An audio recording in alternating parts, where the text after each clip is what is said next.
Okay. I know you guys are all probably eager to get into the nitty-gritty details of all that is Rwanda. I thank you for everyone who submitted questions. I kind of tried to break up the questions into some different subcategories. So the first subcategory we're going to begin with is kind of like pre-Rwanda. Mm-hmm. So just to kick it off, Ted, tell us how you even heard about Race Around Rwanda and how you came to decide upon racing it, and maybe some of the major considerations around doing this race in the conditions it would be in January. Sounds excellent. Please tap the buzzer when I go too long in the tooth on some of these. We do have a lot of questions. I'm thrilled you guys all sent in a ton of questions, so thank you very much. So, I think there's something to be said about even the title, Race Around Rwanda. When this race first hit my radar, I sort of softball lobbed it out. I was like, hey, Laura. I brought it to your attention. No, Andy Tubbs. Yeah, texted me. Oh, well, yeah, I was going to say, your friend reached out to me to say, what do you think about this race? And then I softballed it back to you and said, what do you think about this race? And you're like, oh my gosh, you have to do it. I was giving you credit. Don't worry. And I screenshot the message from Andy Tubbs, and then you said, who is this? And I said, I think you should do it. Clearly we have our stories straight. So the point is, like, there is something very intriguing about the race, the name. I've never been to Africa. I've certainly never been to Rwanda. Tour of Rwanda is a UCI race that has received quite a bit of acclaim over the years. In that a handful of World Tour teams do it. It just seems kind of a fascinating and interesting new place. It's also home of the 2025 Road World Championships at the UCI, or as hosted by the UCI. So I know it's a place that's going to receive a lot more viewership in the coming months, for better or worse. It's not receiving the best media attention right now because there is a war raging to the west between Congo and Goma, if I'm not mistaken. So then there's a handful of countries who are like, it's not safe, we're not coming. I will also interject that I felt nothing but safe, and it was awesome, and it'll be a really cool place to have these road worlds. Anyway, clearly, I heard about it through Laura. I'm thrilled that her friend Andy reached out and said, hey, are you interested in doing it? Turns out I clearly went. Andy did not. I know it's on his list to do in 2026. I met his friends who were down there who were like, oh, hey, do you know my friend Andy? And I was like, well, lo and behold, no, not really. But I'm thrilled he reached out and said, hey, Ted, do you want to go do it? And then a couple other factors, which are part of this question. What do how do I consider the length? I've had success in bikepacking races that are, call it 300 to 1,000 miles. And so this being 620 miles, I found to be a really intriguing length. Beyond that, up in the Tour Divide length, I've not had success. And it's almost daunting to wrap your head around. Because again, my name is not Lachlan. But yeah, I really liked the length of this race and the time of year. I thought was really nice because typically we'll travel somewhere warm in January because that was a stipulation of moving here from my dear wife. She's going to go somewhere warm. We often have been going to California in January for a week. But I didn't go anywhere this January. And so this was a really cool carrot to chase to really make sure that I was doubling down on my training as best as possible through the winter so as to be ready for this race February 2nd at 5 a.m. local time. Maybe one thing I'll add that we've talked about in the last year since your Tour Divide effort is like, hey, maybe it would be a good idea to kind of dial in the under 1,000, I don't know, call it under 1,000 kilometers or 1,000 miles. Sorry, 1,000 miles. Basically like the 2 to 5 day race range and see how your body is handling it because of kind of how your body handled Tour Divide, right? And that way like, we could what's the ceiling for rhabdo? Let's stay below that ceiling. Well, because the first time Ted raced Arkansas High Country, as anyone who's seen the YouTube video, he looked horrible afterwards. Hey. And some of those, the fluid in the bags that he gets under his eyes are a sign of like kidney distress, right? That's what we've learned. I've never learned that. Rhabdo is kidney distress. It is. I've never known that. I can pull it up, but I did my research on this. Anyway. I thought it was a sign of good looks. Point being, it's not normal, the type of swelling that he's experienced. And because he then had these rhabdo issues at Tour Divide, we were like, maybe this is going to continue to be a problem. Why don't we, it might be a good idea for you to hone in the shorter, the 2 to 5 day race and see how your body, see if you can make strides in how your body handles it. Got it. I love that we're talking about this race as shorter. I know. At 621 nonstop miles. I'll just go do this short one. Well, I mean, to that end, blowing. I talked to Ulrich, who won Tour Divide in 2023, and Justinas, who won Tour Divide in 2024. And the two of them have also done Race Around Rwanda. And I think it was Ulrich who said, this is achievable in sub 48 hours. And the only way to achieve that is to not sleep for 48 hours. So, yeah, it's a sprint by packing standards. Right. It's just crazy. Puffy or swollen eye bags can be a potential sign of kidney problems, as impaired kidney function can lead to fluid retention, causing swelling around the eyes, also known as periorbital edema, which is considered an early indicator of kidney disease or issues. So, I thought it was just exhaustion. Dehydration. Been an issue Ted has struggled with. So, all right, we got a lot of questions. Moving Carry on. How was the heat, Ted? Yeah, tell us about how you. The heat was considerable, which I recognized when.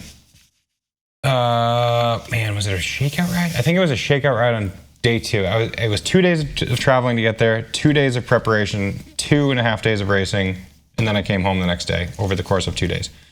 So it's the second day that I'm there riding. It's something like high 60s at 8 a.m. It's kind of hazy and overcast. It's not sunny and gross. And I am pouring sweat at 60 some odd degrees. The country of Rwanda is right on the equator.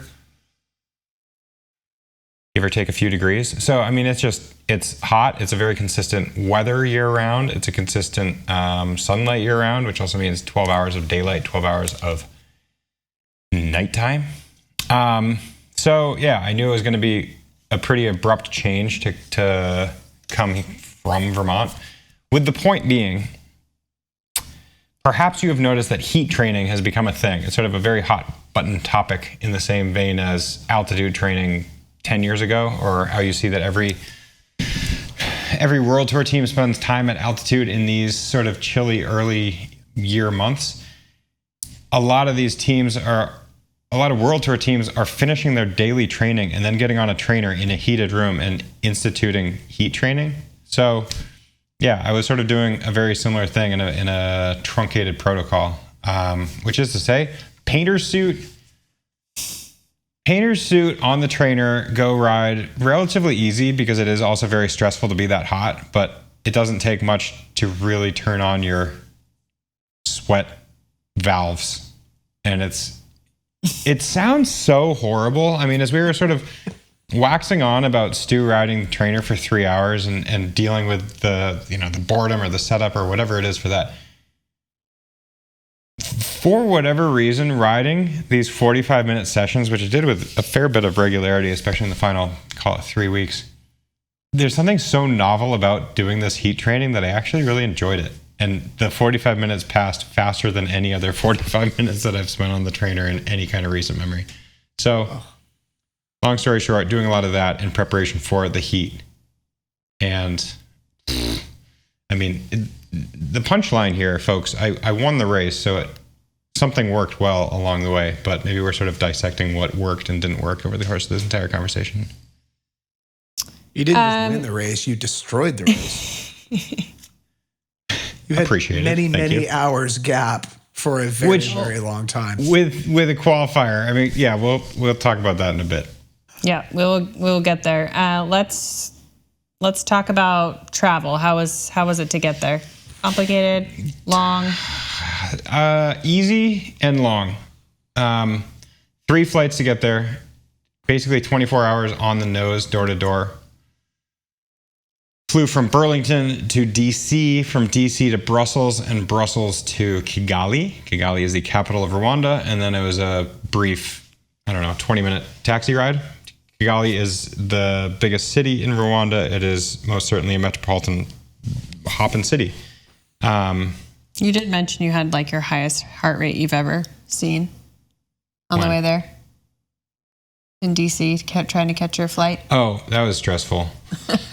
There was a snowstorm here in Vermont when he was leaving. Yeah, just absolutely booking it through the airport and thinking, okay, it's an international flight. Actually, I was thinking the opposite. My thinking is backwards because I booked it through the airport sprinting, and I was like, okay, I'm on the airplane. They're not going to fly this plane now that I'm on it without my bag. I think it's the opposite. I think they can't fly with your bag on the plane and not you. Exactly. You need to always be there. Anyway, that was a stressful couple 20 minutes, but I proudly made that flight. Anyway, yeah, it's 2 full days for the most part. I mean, I think my flight was 2:30 in the afternoon, and then I got there late in the night the following day, and basically the same on the reverse trip. So it takes a lot. Flying to Europe is not an easy task, and then from Europe to Kigali was effectively another European longer. 8 to 10 hour. Yeah, that was a 10-hour flight. I saw you going to the doctor's office a number of times in preparation for this trip. What was that all about? Well, these days you need a consultation for your consultation. I'm kidding. I did have a consultation with my PCP. I was like, make sure I get this right. Yes, my primary care physician, who is also an athlete and a fun person with whom to engage in conversation about this sort of adventure because he loves it. I took anti-malarial pills. I was tested for my Hep A and B defense immunity. It turns out I needed to have a Hep B update. So yeah, I was vaccinated against hepatitis B. And it was basically as simple as that. You didn't have to do yellow fever, right? No, I'm kind of surprised by that. You only need to be immunized against yellow fever if you're coming from a country that has yellow fever. That was my deduction. And you don't arrive and have to go through a series of screenings. It's sort of like these are the recommended things you do, and that's what I did. And having heard from the peanut gallery folks who have had malaria, I am happy that I took my anti-malarials because it sounds horrific. And every time I saw a mosquito, I was just like, oh wait, I'm taking my anti-malarial meds. All right, so speaking of mosquitoes, one of the first questions I asked you was, what kind of wildlife do you need to be looking out for or worried about? And what did you say? I said, Laura, I'll be fine. The Race Around Rwanda website, which I think is racearoundrwanda.com, you'll most certainly stumble upon it if you use those words in a Google search, are very well laid out. There's a great FAQ, which is answering every kind of ridiculous question that somebody like myself would ask, such as, what is the wildlife like? And yada, yada, yada. But yeah, verbatim, that's one of the questions. And this is, I don't know my African geography terribly well, but this is smack in the middle of the continent. When you think of like giant safaris and so on and so forth, I'm thinking of South Africa because I know that you can do that from South Africa. And we're far ways from that. So the punchline is like there are no wild big game animals. It's not like you're looking out for leopards and lions and tigers and bears. In the northwest corner of the country, we are going through the rainforest where there are gorillas, but we're basically told, no, you're not going to see any gorillas along the route. What I shouldn't have done maybe I should have, because erring on the side of caution is not the worst idea. I Googled what sort of poisonous snakes exist in Rwanda, and the black mamba exists there among a variety of others, including a bunch of like super freaky looking snakes that just literally look like dinosaurs. They don't just look like round tubes. They have like tusks and all sorts of... No way. The scariest thing ever. Out. Well, it's been good, guys. I've got to log off the call now. I can't even be part of this conversation. You can go throw up in the corner. And that is also at the point that I'm thinking of taking my bivvy, and you never know where you're going to sleep on the side of the course. Like, man, I don't know what black mambas do, but that would be terrible if it like bit you and you died. Oh man. So I hate snakes so much. They exist there, and I didn't see any. And good. Also, maybe to deliver a punchline, it was in the FAQ of the race. It is well explained. Something to the effect of recreational side of the road camping is such a foreign concept here that you will have a very disturbed sleep. It's a very populated country because you're either in a town or between towns where there are people constantly walking between towns. They're just frankly people everywhere, which is a very safe feeling.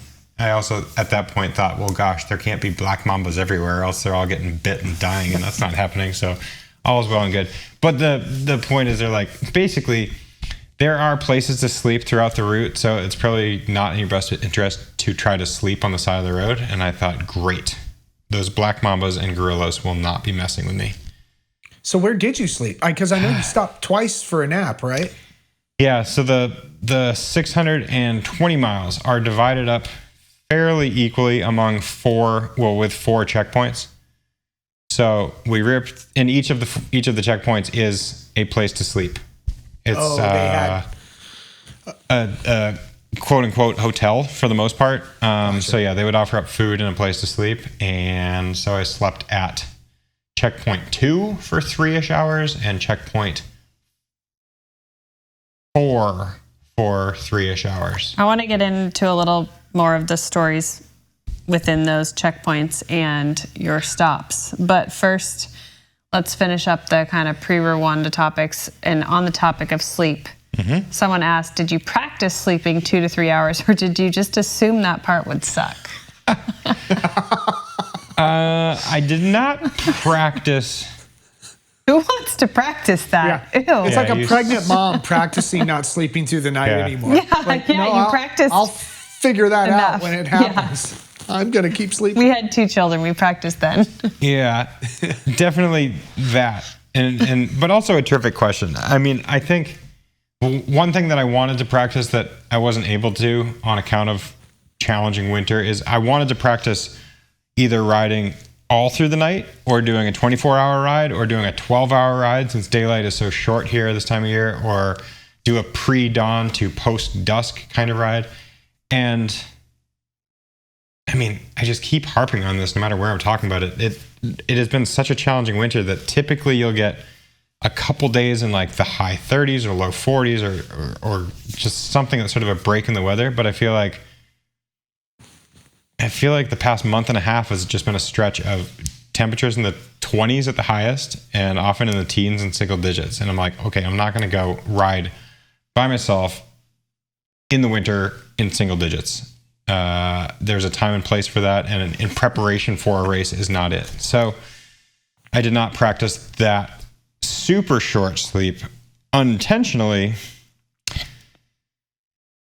The evening before the race, where I was referencing skipping out on the pasta dinner in order to have a camp meal in my hotel room by myself, what I was really trying to do is just go to bed as early as I can, because you want to stockpile as much sleep as you can, especially in the final week, so that you're well slept and well rested. The night before the race, I slept, I think, 2.5 hours max.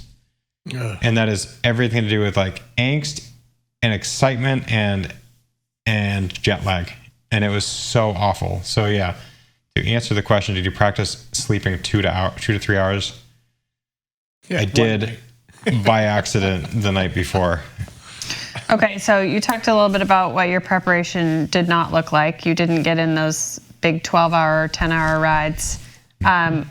However, I saw LTD's commentary kind of giving you credit and saying that you were extremely fast/fit.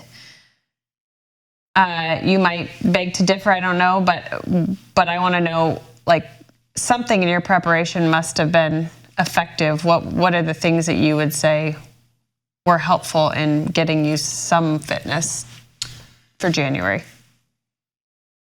When I went into 2024 with this very focused goal of doing well in the, call it, traditional gravel races, that was also the time that I started working with my coach, Craig.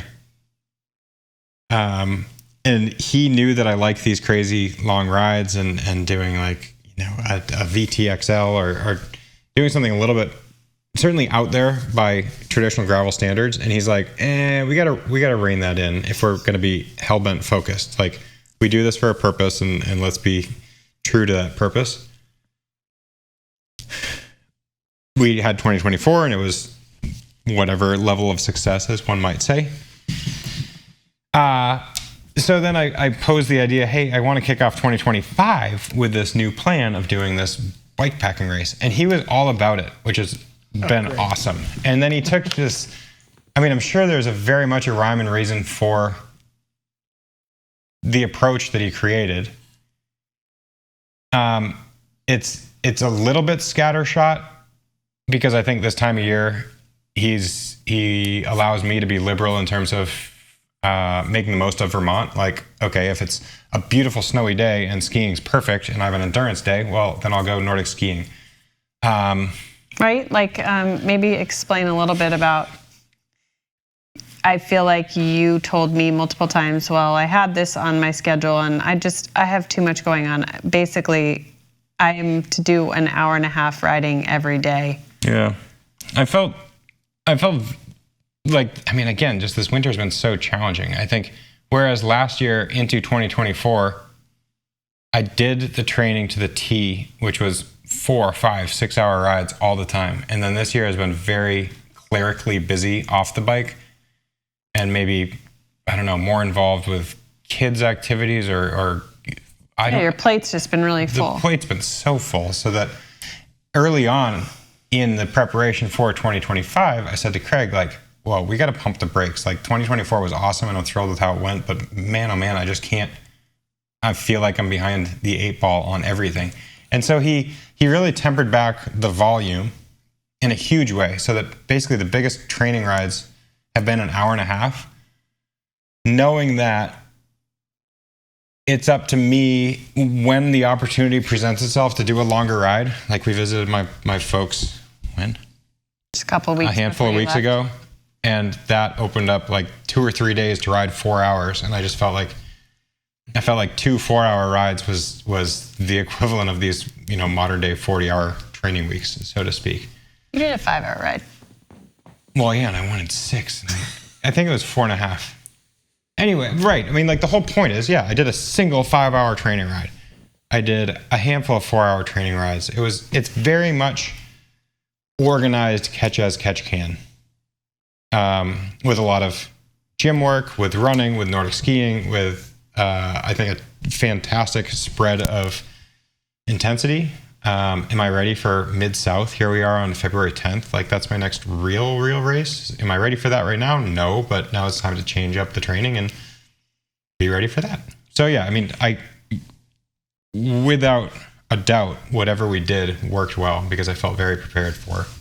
Well, I think a lot of our listeners will appreciate hearing that and can relate and will take confidence in knowing that maybe, you know, the everyday person schedule can still get you a decent amount of fitness. I take confidence from that. Here we are a couple weeks before leaving for training camp, and I can't even remember the last time I rode outside. And it's very hard to not, you know, look at what other people are doing and worry that you don't have that and compare yourself in terms of fitness. So I think it's cool to see you try a different protocol, maybe not because you chose to, but because you were sort of forced into it, and see what you can do with it.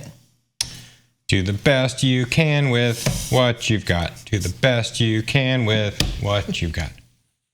Would you say that part of it, Ted, is you're riding the wave of last year's huge volume? Like the World Tour Pro that leaves the World Tour and comes to gravel and just smokes everybody that first year because they just have that base of fitness? No, I think I'm still... Okay.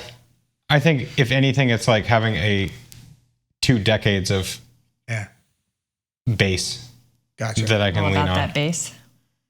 But yeah, not necessarily last year per se. It certainly didn't hurt, but I think it's more like the way bigger picture for that.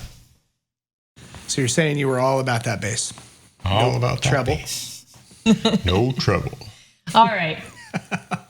We're gonna have to pay royalties if we keep talking.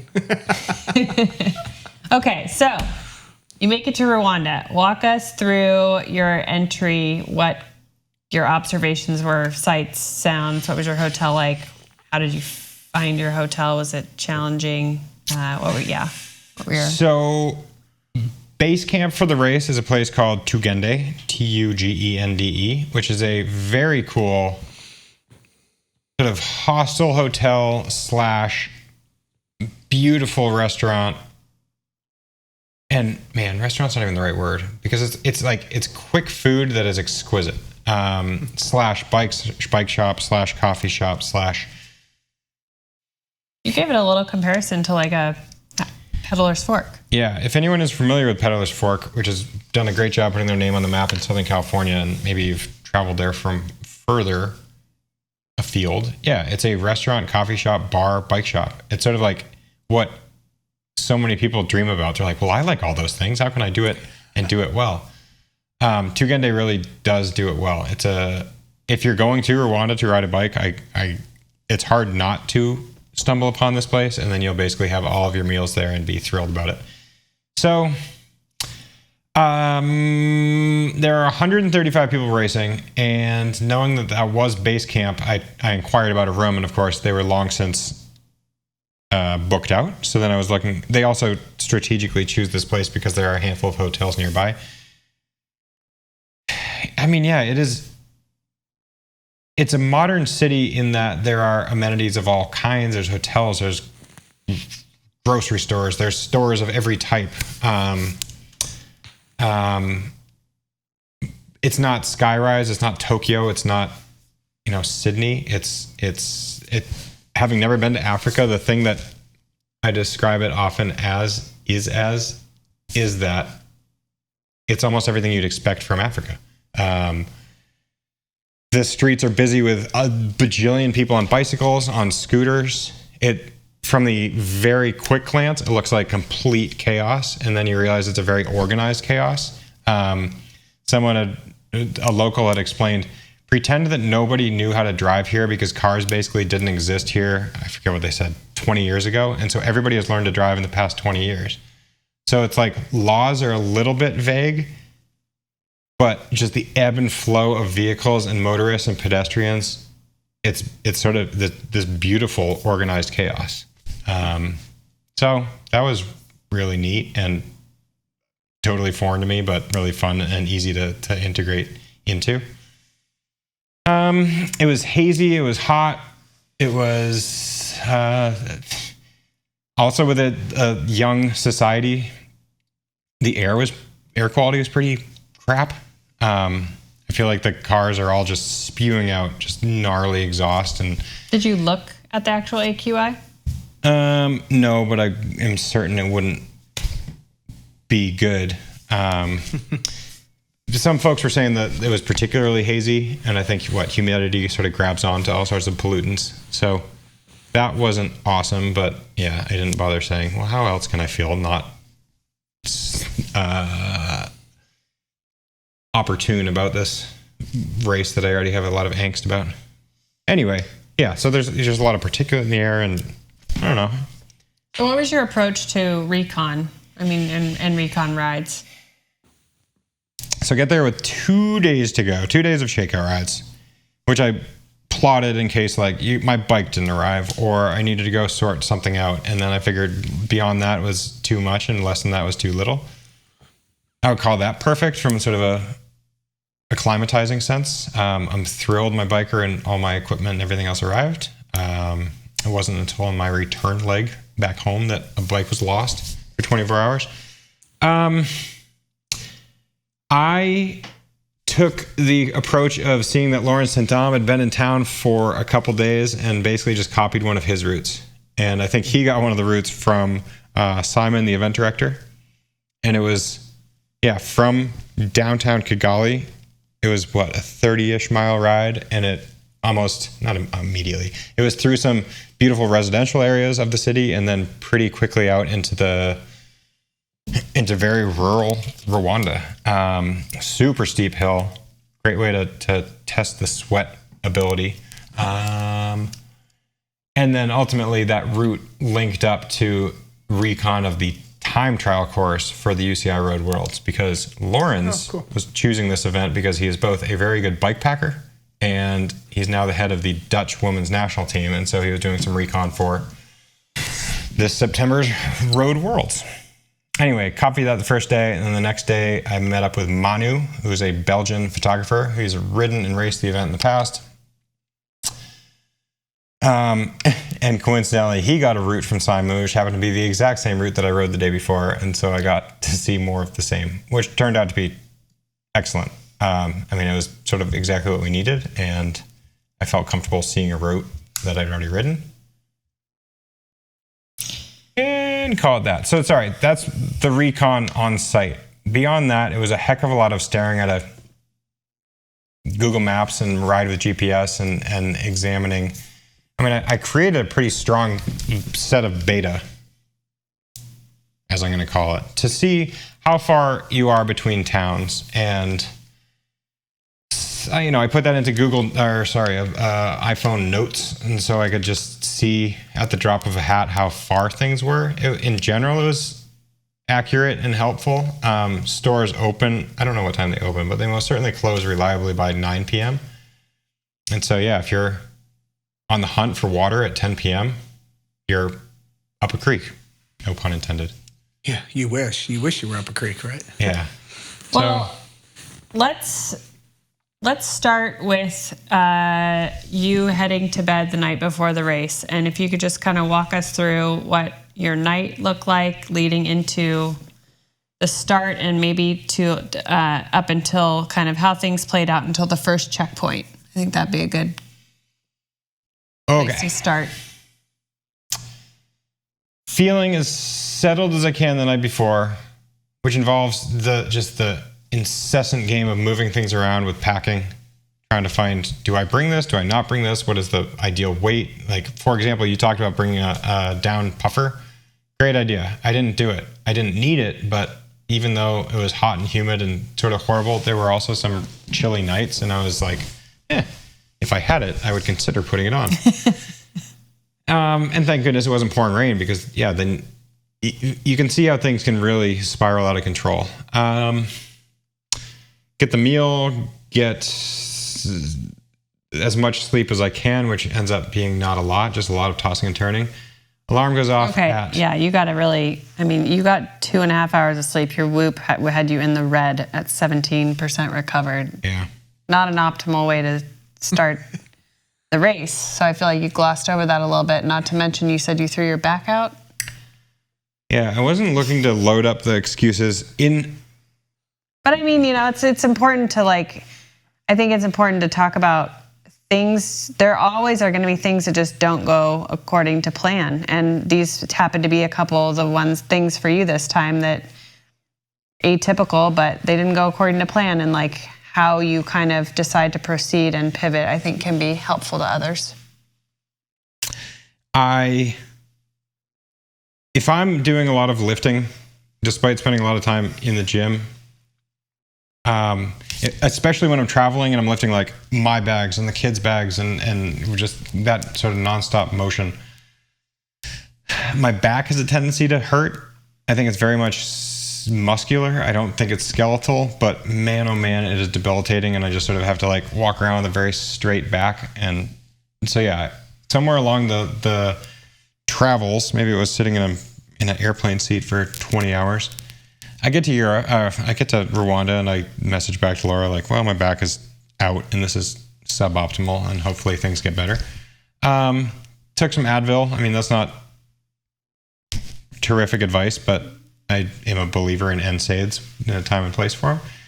So that basically was factor A, and that sort of sucked. And not sleeping was awful. And I'm on the mend of recovering from what we talked about with the having sickness back home.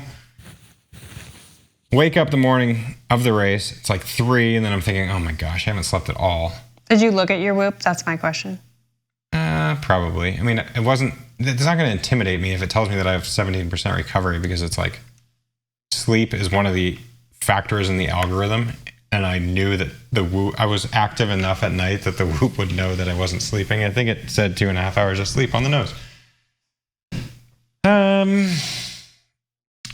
So I'm like, oh, the other thing I had to do is, because I booked the hotel for the 2 nights that I was there, and then I had arranged with them to pack everything up and bring it down to behind the front desk. I had to make sure everything was prepped the night before, which sounds easy enough, but man, oh man, it's not. In hindsight, do you wish you would have just paid for the room and been able to keep your stuff there? No, because I'm a penny pincher. Yeah, I was going to say, not cheapskate Ted. Are you kidding me? No. Come on. This is a real city, folks. No, but you know what I would have done? I would have asked them about... They didn't allow me to have my bike in my room. What? So every time I was working on my bike, it was in the lobby. They're like, management has requested that you take your bike out of your room. I'm like, management doesn't realize how much of a pain in the butt this is. Wow. So that was suboptimal. So badly that I considered changing hotels, but then someone else had told me that the same thing was happening with them at their hotel. Apparently, they just don't want bikes in rooms. We're making this very long-winded. I'm trying to be quick, and that's why I'm speaking quickly. I wake up, I'm preparing myself for the 5 a.m. start. So I basically have this sort of like hour and a half window, 3 to 4:30. And I think just like it's very humid in the air, and I'm working up this gnarly sweat, and I'm thinking, oh my gosh, have I made myself sick overnight? Do I have a fever? I'm literally just like pouring sweat before we're even doing anything, before I'm outside. Things are not going ideally. Anyway, make it over to the start, which is a very short bike ride away. And I wrote this down. What time was this? This was like 4:30 in the morning. Probably 4:40. What did I write? Nervous energy is a universal language. There's 22 nations, right? There's 22 countries represented. 135 people. You hear every language under the sun, and you can tell it's just like there is a nervous energy at the start, which is fun, and it's sort of infectious, and you realize, oh, okay, I slept like crap. Probably a third of the people here slept like crap. I don't, at this point, this sweating and nervous energy has sort of gone away. Like, I don't think I have a fever. I actually feel okay. All right, let's just sort of like go with it. So, roll out. Ready, set, go. There's not a ton of fanfare, but in terms of bike packing races, yeah, there's a formal send-off. Start at 5 a.m. on the nose. Roll through the city. Police escort. On some cobbled roads. That's pretty neat. It's fast on the descents. I mean, this is literally Rwanda is called the land of 1,000 hills, and the city of Rwanda is exceptionally hilly, and there's basically nothing flat as far as I could tell in the entire country. So there is separation there even, right? It's like, okay, are you at Race Around Rwanda to finish, which is a considerable portion? Are you there to compete against yourself, or are you there to compete amongst the racers? And so there's, separation within the first half hour. Sun rises around 6:30. I think the sun rises at 6:18, but I'm talking about the sort of like window of dusk, dawn, so on and so forth. We get racing at the first. They allowed, what do you call it? Drafting, the moving around about the peloton up until the first gravel section, of which there are 11 gravel sections, and the first one comes, I think, like 14 miles in. And then at that point, you can't draft anymore. Really? That first section is basically a climb, and so there's immediate separation there. There are probably a dozen of us who are racing, and there's an inevitability that you're just going to ride harder than you want to because of that excited nervous energy. I mean, the best protocol you can institute in a bike packing race of any variety is go ride zone 1 the entire time, and you'll be pretty good. Once you're doing zone 2 tempo threshold, you're eating into your body's reserves and battery. So it's preferable not to do that. But yeah, nervous energy, first climb, going hard up that. I have a couple, not mechanicals, but things that required me to stop. Like my bag had shaken quite a bit and I needed to tighten the straps. And I say in my haste of tightening the straps, I yanked really hard, and I snapped one of the plastic clasps. And I was just thinking like, come on, that's frustrating. But this is bike packing. Like, that is what you do. It's how do you pivot from that situation? I finagled the bag so that there are 4 clasps and I could get by with the remaining 3. Spent a handful of hours, 2 hours chasing, because I knew that front group was probably 5 or 6. And just, telling myself to be disciplined. Don't do anything dumb. Don't do a time trial here. Just like everybody's going to have some issues. Caught that group sort of midday. Day 1, obviously. I'm getting my point to checkpoint 1 because that was Laura's question. Ultimately, that group was together when I caught them.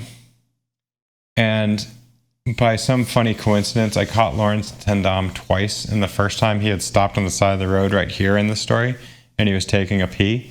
And I made a joke of like, 500 Swiss franc fine, because that's a UCI fine. And we may or may not get to the punchline of why it's funny that I caught him while he was peeing. And the rest of the group, was basically right there also. He wasn't worried about catching back up. So that was a turning point in the race, because of the 6 people who were there, I just sort of carried my momentum. It wasn't any kind of attack, but I'm just like, well, let's just keep going. And there was one guy just dangling off the front of that, and that turned into basically the lead group on day 1. A Belgian guy, Lorenz, and me. And there's no drafting, so you sort of ride as fast as the person who was riding in the front, but without the draft, which is funny because you're just sort of like staggered riding, 10 yards apart, 20 yards apart, something like that. And I'll call that the end of. Well, so with your back malfunction, do you feel like you were able to just remain calm and have confidence that if you just kind of kept a steady pace, you would catch back up? Yes. That was, I consciously and probably even literally said it out loud because I was documenting this with a camera trying to create a story at the race.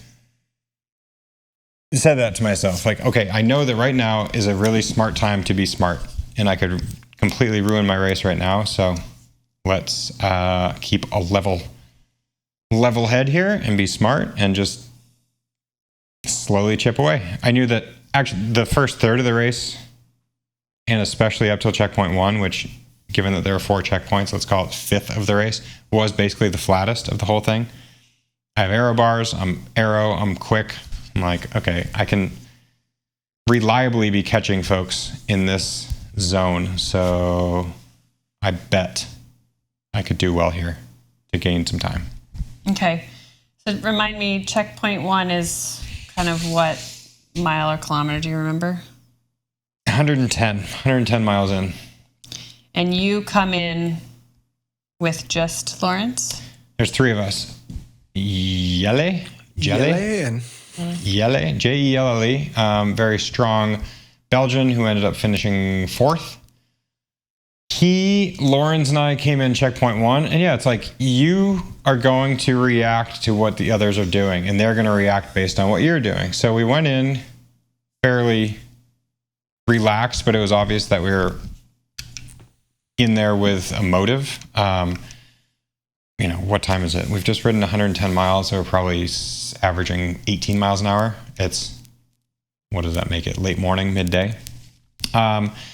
Every one of the pit stops has a buffet. There is a huge thing of rice. There's a huge thing of pasta. There's chicken. There's steak and a few other random odds and ends. Given that it's a hotel, you can also buy water. All of the water I ever consumed over the course of the race was bottled water. That was highly recommended. So yeah, I was trying to be very conscientious about everything in the race. So I was like, you know what I should do right now? When I was 20 miles out, I should make a checklist on my phone to make sure that when I go in, I check off the checklist and look at it while I'm in there. So I don't leave being like, whoops, I didn't fill my water bottles. Yeah, I was happy with that. I probably could find that list somewhere on my phone. It was, fill up bottles. It was access a cable because I knew at that point I'd burned my lights and I want to recharge some lights. The food was in the aero pack out back, so I wanted to, having just consumed a whole bunch of Untapped, I want to make sure I have those back in my pockets for easy access. The night before the race, bought a thing of Tupperware, which I was pretty stoked with in hindsight, so that I could use my titanium spoon. So I filled up a Tupperware of rice. That was a brilliant move. You ate that on the bike? I ate that, I don't remember, probably 6 hours later at some point. I was trying to keep to the other place that I got a ton of food was just in transit. Stu's point about traveling and remaining healthful, I was doing almost the opposite of I wasn't grabbing junk food, but I was like in Belgium, they have these, waffles, right? Packaged waffles. So I took some waffles that I ended up having in the race. Some spice cakes, which are sort of like the equivalent of an American sweetbread. What other random things? But traveling airport food. I bought a cookie at a Starbucks in Brussels. It was the most decadent buttery cookie that I've had in a very long time. There's something to be said about European Starbucks, very contrasting to American Starbucks. Yeah. It was so good. And so my point is I was eating those more readily, more quickly, whereas the rice pasta was more like, okay, I'm 6 hours in and we're stopping for some reason. And I wasn't going to stop in those previous 6 hours. I need to really shovel down something more substantial. And that's where I was going to get something like that. Okay. So walk us through the race dynamics that then played out after checkpoint 1, and specifically, when did things begin to get tough? Somebody has asked, how do you handle the tough moments, and what was the toughest moment?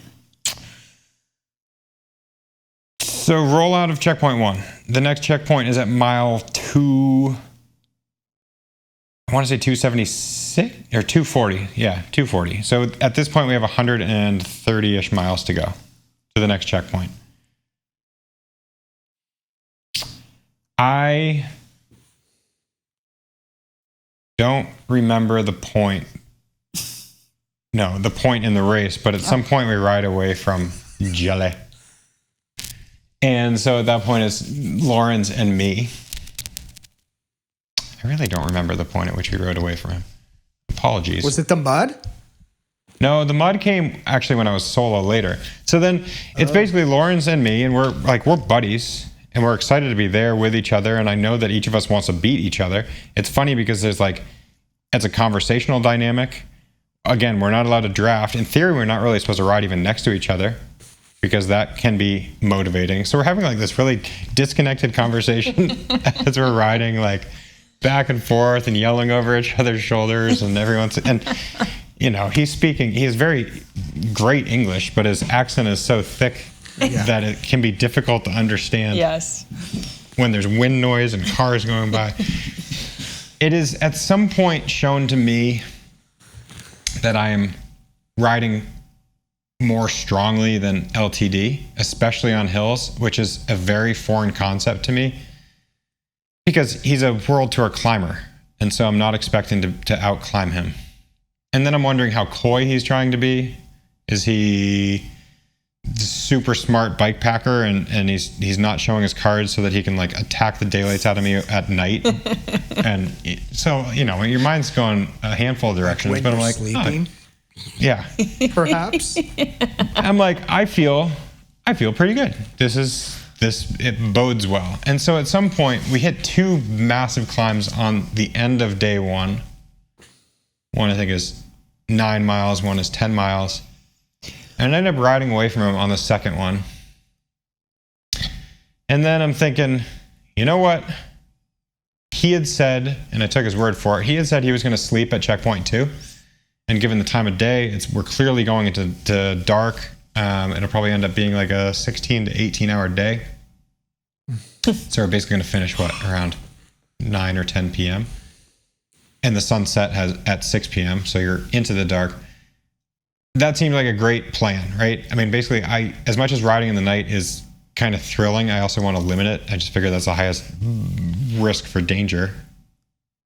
I realized I could go both ways. But anyway, I'm thinking, okay, this is sweet. We can cut 3 hours of the night by riding into 3 hours. You can sleep for a handful of hours, and then when you wake up, there's only a handful of hours remaining, as opposed to saying, like, I'm going to ride for 12 hours through the night. Get over that second climb. I'm riding solo. I think, according to my beta, that we are going to be on the descent is going to go into pavement. And then it's almost like a straight shot, handful of miles more to the to checkpoint 2. It starts to get muddy, and then it's greasy and ridiculously slippery.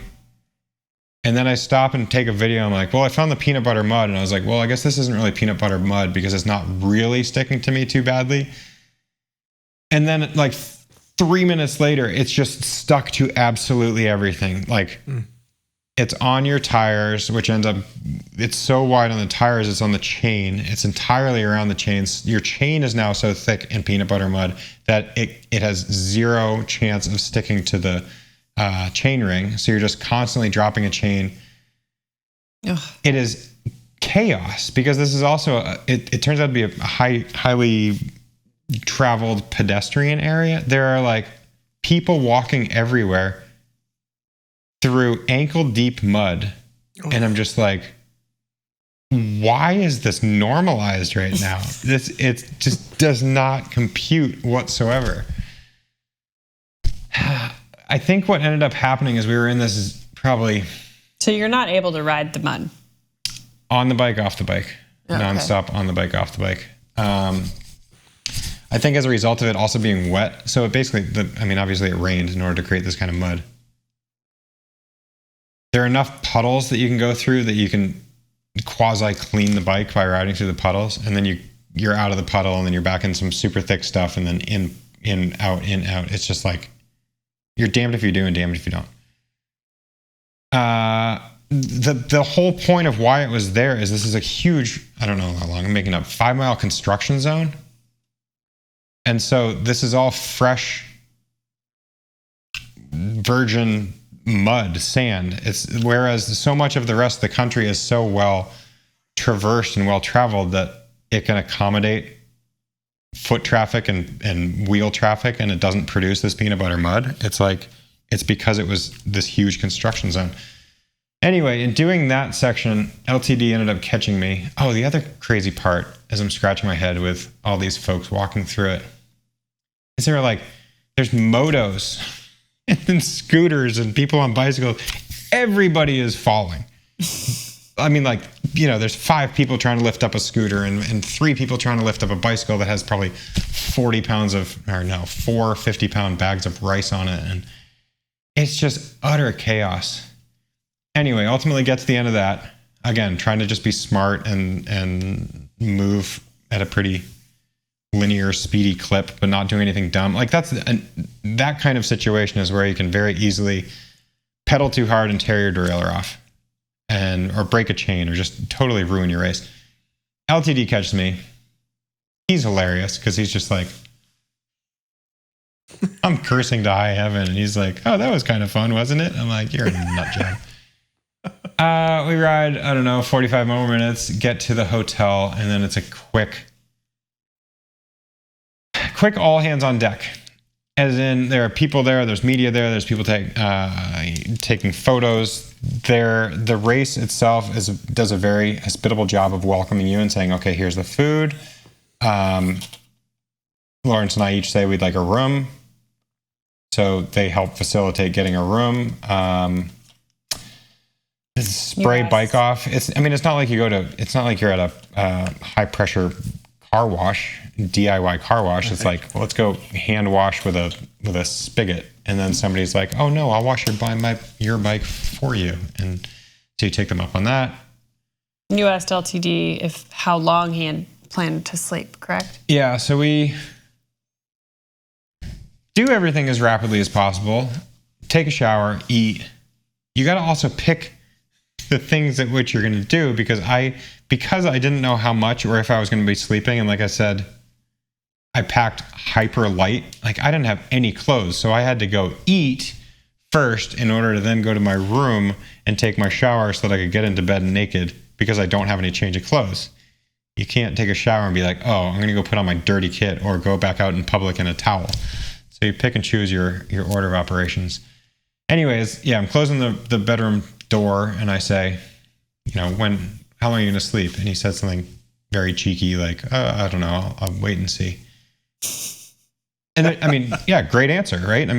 I think in hindsight, he recognized that I was strong and he was going to just be smart about it. Punchline, yeah, I think, and then you go to bed just constantly scratching your head or constantly second guessing, I should say. I go to bed, I set an alarm, I think for 4 hours later. Then I lay in bed for 20 minutes and then I'm like, you know what? I should probably do 3 hours. Oh, wait, what if I only sleep 2 hours and he only sleeps an hour and you're constantly second guessing. It's early enough in the race that you can, it's not like in the final sprint. So there is time to make up time. I'm not too worried about it, but ultimately I set an alarm for, I think 2:30 or 3 a.m. Sometime before 2 a.m., I wake up and I literally say out loud, I didn't come to Rwanda to sleep. That was my hype message in order to get out of bed and start moving. Because everything was so muddy and so chaotic from the night before, like even though I had tried to organize things so that I could move pretty quickly that next morning, it still took a solid half hour to get really, truly all packed up and out the door. But I did have my camp meal, which was a delicious overnight oats. I had my instant coffee that I shook into my water bottle and chugged. And yeah, out the door by 3 something. I forget the time exactly. At that point, I think there's 2 people up the road, but it ended up being like 4. So I passed somebody thinking it was Lauren's. Like, oh, shoot, no, it wasn't Lauren's. I passed somebody thinking it was Lauren's. Oh, shoot, man, Lauren's is way up there. Ended up catching him. And then Kenneth was up the road from there. And so it was just sort of this like game of chase all day, day 2. How did you kind of keep an eye on your competition or know someone specifically asked, how did you know the advantage that you had? So that when you actually moved into first place. So this country of Rwanda is pretty darn, like I said, it's very populated and people are all on their phones and there's 4G everywhere. And for whatever reason, thanks Verizon, my phone was basically useless. I had cell service and that was effectively it. And then I also had the inReach as my tracker. So I didn't have the ability to be tracking people, but I also didn't want to obsess about it because you can very easily just constantly be looking at a tracker, and because a tracker isn't actually live data, but it's sort of dropping a breadcrumb every 5 to 10 to 15 minutes, it can really bore a hole into you. Everyone back at home is obsessing. Oh my gosh. Watching it is fun. In the heat of the moment, it can drive you absolutely bananas. So, and we're dot watching. Not only were we dot watching Ted, we were also, Ted just hit mud. So then we were researching like the gel guy. Yeah. I was researching his bike and I went to his Instagram and saw, okay, he's riding that Orbea Okay, there's this. Okay, he's gonna get jacked in the mud, and we're Stu's messaging me. Did you know that he's on this bike? Okay, here's where I think he has a disadvantage, and I'm like, okay, that's good. Like, good information. He's only got clearance for 42s. He's a non-playable character at this point, so he's not to be worried about. But and that was wild. It was so fun doing the dot watching, and then felt like a pit crew from 10,000 miles away. Well, then I see sneaky, what I'm going to call sneaky LTD, leaving the hotel. Yeah. And a little while later, you texted me like, "Hey, I'm about to take off." Sounding pretty calm and casual. And I'm texting you. And this is where, like, I don't know if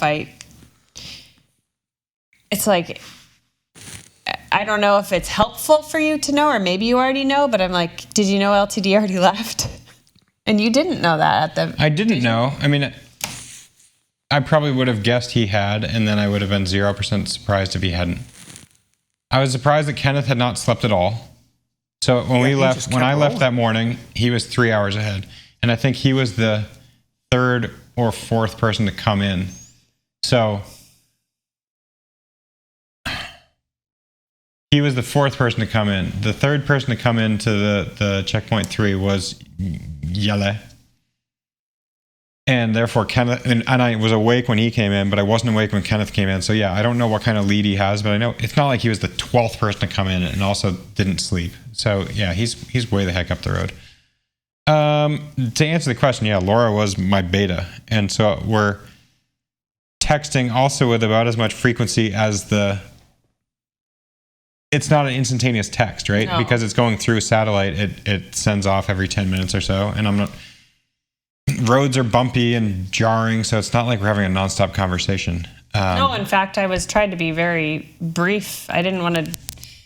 It's really hard having access to the person who's racing, but not knowing when it's really appropriate to, sometimes I just wanted to send you notes or say something, and I thought, I didn't want to take you out of your focus. I didn't want to distract you, so I tried to just like really briefly answer a question you might have or let you know I was watching you. Well, thank you. You were my... Yeah. Outside of getting intel on the course, you were my intel provider. Or just text Stu and other friends who were watching and we'd all discuss. Seriously, we needed a whole group text separate. We did. With it, everybody following Ted could, Yeah, it was wild. It was pretty fun just to know halfway around the world how many people were watching your little dot. And it's cool how exciting that can be. It can be just as exciting as like being at a race, watching the dynamics play out. So we have it looks like LTD submitted a question. How did my poo smell? What's that all about? So that was the funny part about the 2 times I caught him. Because the first time he was peeing on the side of the road. And the second time, it's just sort of at dawn on day 2 at the top of the second climb. And I'm like, man, it smells like weed. What is that horrible, horrible smell? And then I catch him because he had stopped. He's like putting his vest back on. He's like, oh man, I take a poo. So I literally smelled him before I saw him. I did not know I was catching him, and there he was around the corner. Okay. Great question. We didn't touch on when did things begin to get tough and how do you handle the tough moments? What was your toughest moment? Can you talk to us about those? Yeah, it's announced at the race that the race really starts after checkpoint 3. And yeah, checkpoint 3 to checkpoint 4 is just hellacious. So let me see. Get by the better part of day 2 just fine. It's sort of going into the night that things start to get trippy. I finished daylight on day 2 with like an hour lead on LTD. At this point, Kenneth has been disqualified. So I have basically a safe lead, but you constantly feel terrible, or your ability to feel good is at a linear rate down. And then you are just constantly questioning how good people behind you feel. And it's almost like you just need to have the confidence that everybody feels smoked at that point. So it's not like anybody, even if somebody feels marginally better, they're not going to make some massive attack and gain a huge bit of time. So at this point, I am slowly riding away from folks and from competition, which is fantastic, at a rate of what, like 3 pedal strokes faster per hour. It's not gargantuan. But yeah, just this, it's constant climb, descend in an area that, because of the way the profile looks on a computer screen that happens to be, 6 inches wide and 2 inches tall, the huge climbs skew the small ones in such a way that the small ones look non-existent. So I wasn't aware of how many wall-like climbs there were in this section. So just climb after climb after climb after climb. And how long are they? How these short climbs, are these like 3-minute, 5-minute efforts, Ted? Or? Yeah, 3 to 10. Okay. So and then the big climbs were like, and somebody had described them as rollers, and I'm like, no, a roller is something that you can sort of roll up and over, not pedal for 10 minutes and then coast down for a handful of minutes on the other side. And long ones were, call it 5 to 10 miles. Oh wow, okay. Yeah, considerable. The longer ones were shallow, and those were great, but yeah, there were some steep, rocky, bone-jarring ones of the 5 to 8 mile variety. Yeah, I mean, this is just where sleep deprivation is catching up with you, and I'm seeing things and everything on the side of the road. Every tree on the side of the road I describe as where the wild things are, and not in like a spooky sense. And I'm scared of these visions that I'm seeing of people and things and monsters on the side of the road. It's almost like they were so novel as to be fascinating. And we're in a section that's just, again, constantly up and down. Now that, especially towards the end of the ride into checkpoint 4, the climbs are, call it 2 minutes long. And everything looks exactly the same. So despite what my computer is telling me, I feel like I've ridden the same I've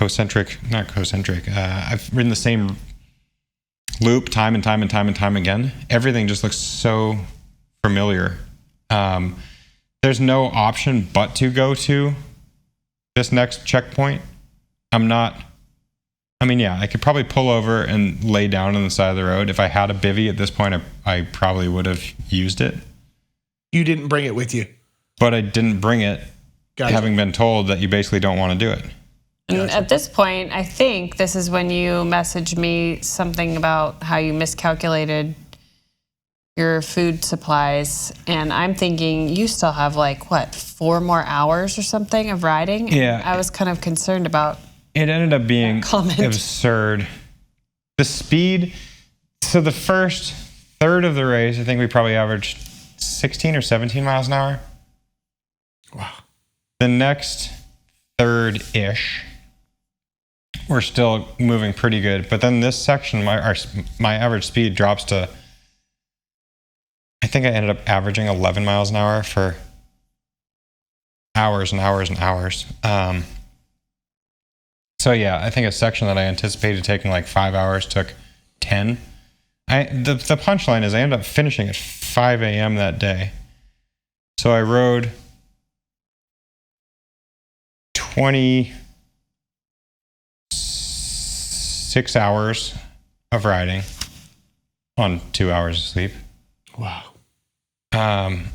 35,000 feet of climbing in that period,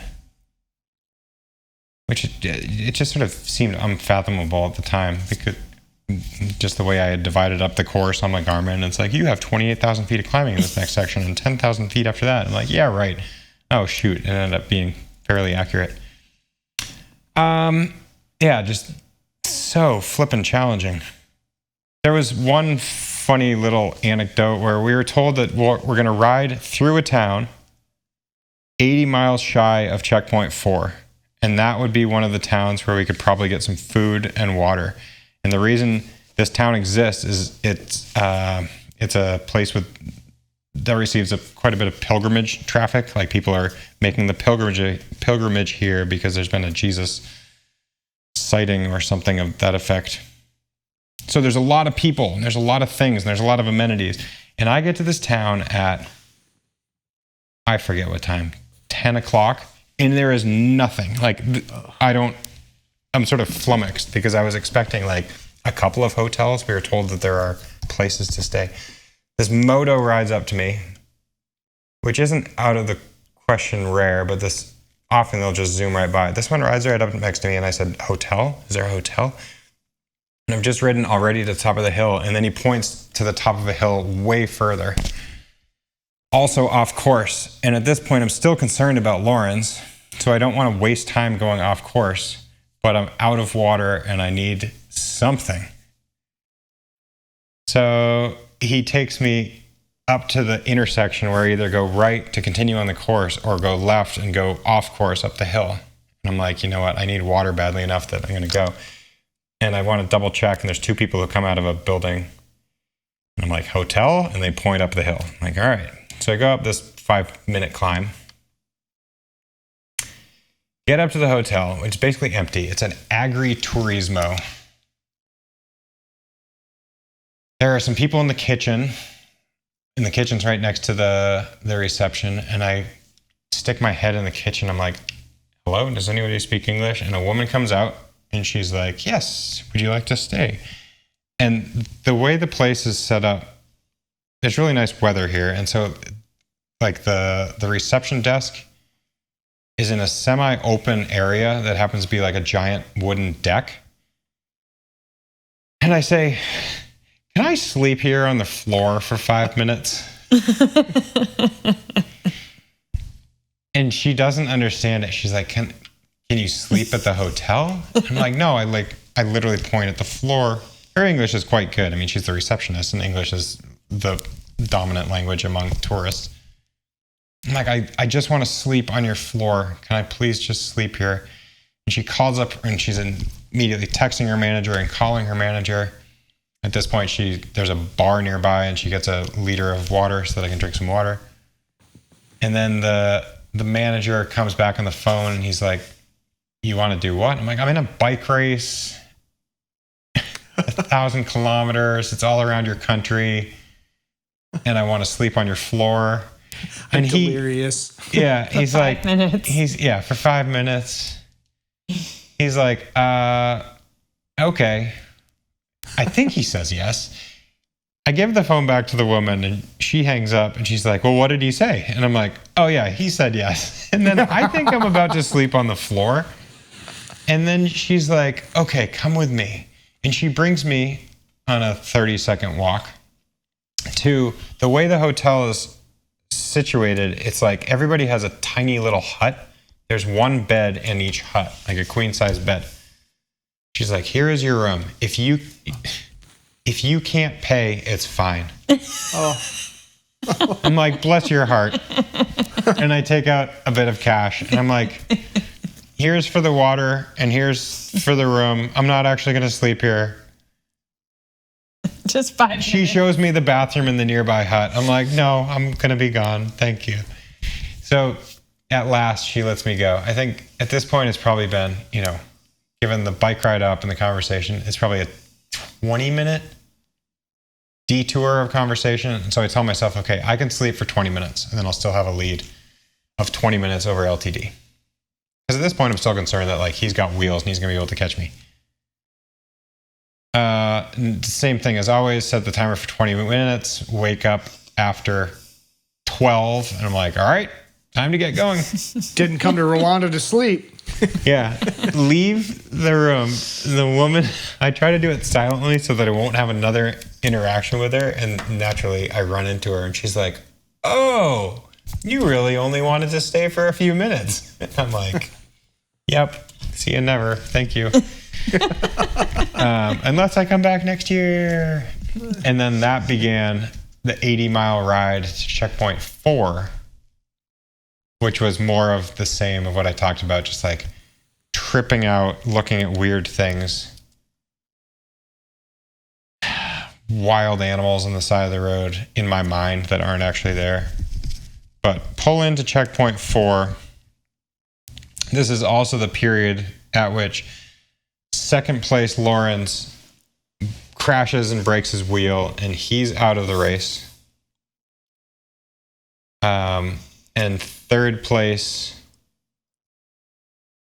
broke his derailleur. So, yeah, we went from like a semi-tight race to a very sizable lead going into checkpoint 4, which was reassuring so that I could have a quality night of sleep. And even then, quality meaning more than, I think I slept for 2.5 hours that night.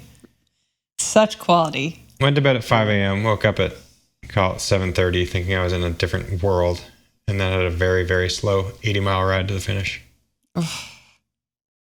And then rolled into the finish line, and the first words after congratulations was, "Can I get a burger?" Yeah. It was so awesome. Hey, let's get back to Race Around Rwanda, where we left off last week. You had just come into checkpoint 4. You have, if I am not mistaken, you're holding a big lead on second place by this point. You have about 80 miles to go coming into checkpoint 4. You've got to be exhausted, though you did get a little kind of hour-and-a-half long nap prior. Describe how you're feeling coming into checkpoint 4. What's going on? What are the vibes? How are you? Okay. Rolling to checkpoint 4, 80 miles to go. In the way I had laid out the event in my head, the 4 checkpoints over 620 miles are, they present 5 pretty easy chapters, so to speak. It's like, okay, 110. The next one was 120 miles. The next one was a big one at like 150.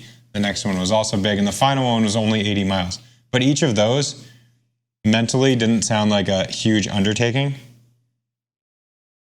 It is also very nice to wrap up with 80 miles as opposed to being like, okay, well, our final chapter is going to be a 160-mile push.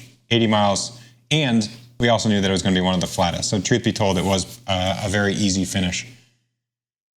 I think I mentioned in the previous episode that being there smack on the equator, it is 12 hours of sunlight and 12 hours of daylight, sunlight and moonlight. And I have just ridden the entire night, whereas I thought I probably would roll in. I mean, when I anticipated leaving the previous checkpoint, I thought I'd roll in at like midnight or something, so I'd only have to deal with half the night. So like I just come in absolutely smoked. I roll in at 5 a.m. It's still perfectly dark out, but I've just experienced the entire night. So it is with a great deal of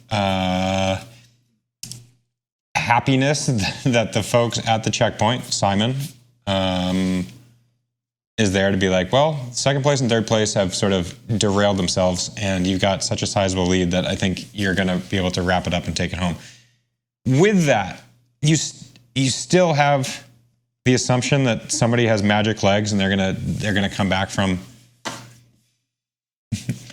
whatever terrible position they're in and feeling badly and overcome their mechanical. So I think I set my alarm for a very generous 4 hours, and I ended up sleeping for about 3 of those, not quite 2.5 or 3. So by 8 a.m., I got there at 5, and then by 8 a.m. I was leaving, and it just presented like the slowest 80 miles to the finish line, which also included, I got to the final, one of the final climbs, and it started pouring rain. We've had a few sprinkles, we don't have enough rainstorms that it made things muddy, but I'm talking about like downpour, deluge, rivers through the road. So I had stopped at that point, knowing that I had a nice buffer. I stop at somebody's house. There's an overhang. I'm like, hey, can I hang out at your overhang? Because he's doing a little construction. He calls me and he said, that's fine. He welcomed me into his house. The rain, so I sit there for a little bit. The rain lets up. I ride 2 minutes down the road, and then there's another deluge. And so then I go into what amounts to a pub the pub is an empty room with one table and desk that has like a 6-pack. I don't drink anything because it takes me 40 minutes of the hour I'm there to realize that it is a bar. Finally, I leave, and then I do the final push. Anyway, yeah,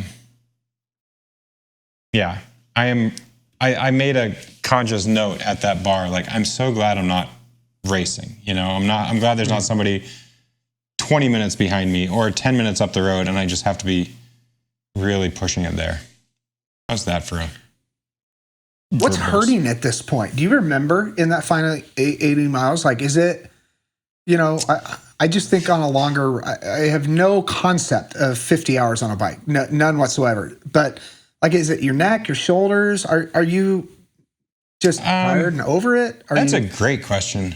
One of the first things I ask you, just to add on to that, is like how your hands were, because your hands had serious problems after Arkansas High Country. Sure. Make sure I answer that. What hurts my taint, to be honest. I mean, I've sure. Which I attribute to the precipitation, and like it's much like we talked about last episode, like wet feet, wet hands. It's just wet gloves. It's not a healthy environment. So I'm a little torn up down there. And again, I'm glad I'm not. And you didn't switch bibs mid-ride. You wore one kit the whole time. One kit, Ted. Yeah. But you slept without any clothes on. That might have... One night, and then it's so humid that I know that even if I hang up my kit for 3 hours, it's dried out 1% of a hydration point. I'm trying to now, realizing we have a lot of questions to answer. My hands feel okay, and so to answer that question, I think I was in a pretty static position. They started to bother me by the end, because then you get lazy and you don't want to move around, but especially at Arkansas High Country, I got stuck in a static position, whereas I was like, okay, I know I need to move my hands around. What ultimately happens is if you pinch your ulnar nerve, then it's bad and it's worse and it's worse and it's worse. And the only way to avail yourself of that is to not ride a bike effectively, because you're always pinching it. So, using the drops, using the tops, using the hoods, using the arrow extensions, sitting up every once in a while, stretching your wrist, doing all these sorts of things. Like, I'm on this group text of everybody doing the event, and someone had texted, hey, I'm trying to find the magic solution to tingling fingers. And I'm just thinking, man, like, I'm sorry to say, but your solution is to get off your bike for a handful of weeks. Yeah. Legs are sore, back is sore, shoulders are sore. There's nothing that would like really prevent me from riding, but I'm just smoked, exhausted. In sitting in that bar, I was nodding off, and I was like, I could see how I could nod off and sleep for 3 hours if it push came to shove. Well, before you got to checkpoint 4, I did get a message from you that said, I'm just digging myself in a massive hole. I've been riding for 10 hours on the food I thought I'd use in 4. Just so slow going. And I got a little worried when I read that, because I'm imagining you still had like a good 3 or 4 hours till checkpoint 4. And I'm just thinking, I'm knowing that bunk feeling, and I'm thinking, well, it was midnight at that point, your time. And I'm thinking, well, there's nowhere for him to stop and get more fuel. So he's riding on fumes, and thinking back to what it feels like to ride on fumes, I mean, it's awful. So tell us what you were going through there. It's a great question. I'm looking at the timestamp of that text. It's 5:30 p.m. local time, which makes it 12:30. It's midnight, right? It's 12:30 in Rwanda. 5:30, yeah, it was Eastern time. Yeah, so it's midnight, and I don't finish for another 4.5 hours for that last leg into checkpoint 4. What I'm thinking about here and saying, okay, I've been riding now for 10 hours on the food that I thought I had for 4. And at midnight, you're not gonna stumble upon a grocery store. Because you're basically only riding zone 1, zone 2. Like, your body has fat stores and the ability to push through. And like, if you were stuck in the Sahara or the tundra, you can walk for hours and hours and hours and days and days and days. It's not like you're doing a punchy tempo threshold VO2 effort. It's not like the high intensity thing where you need sugars. And once you have burned all of your glycogen store,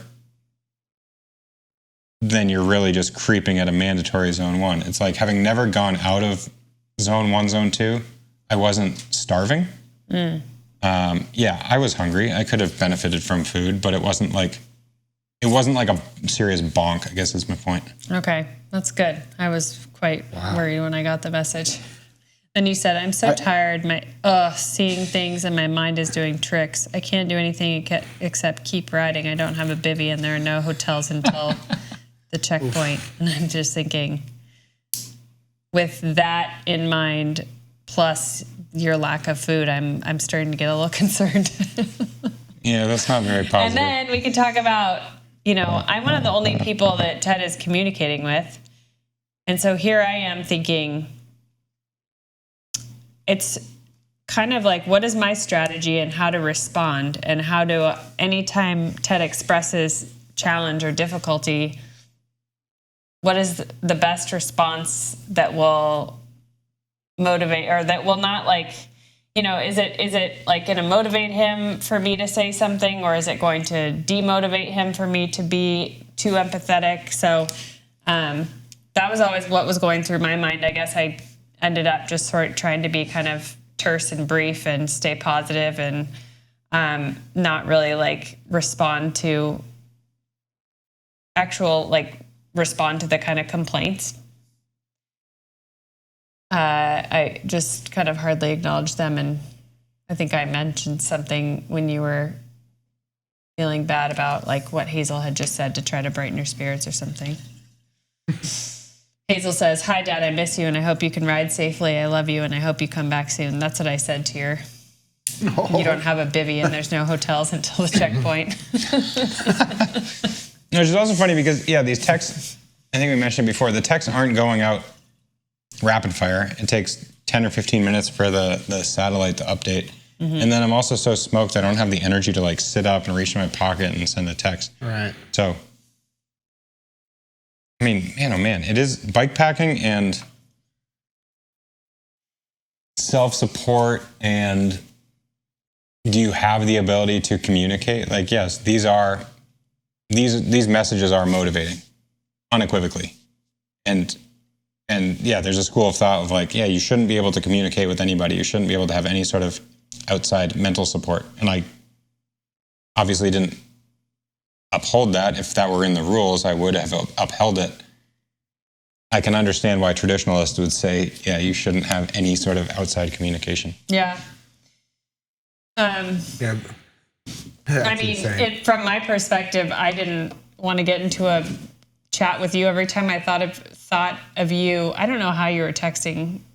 If you were you pulling your phone out? Yeah, it's cool. Your phone syncs with the satellite. So the inReach. So the inReach lives in your pocket or wherever. I didn't know if you were able to do it through your watch or something, but all I'm thinking is, do not distract yourself when you're tired and it's dark out. And I didn't want to be sending you messages so that you were taking your phone out and being distracted, because I'm just I had just briefly seen LTDs crash, and I'm thinking that can happen to anyone. So the last thing he needs to be doing is being too distracted by a message coming through.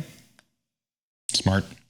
Thank you. I was just sending him dad jokes about Uranus the whole time, thinking some laughter might help. No, you thinking maybe that wasn't. That's what kept me awake. Think of another Uranus joke.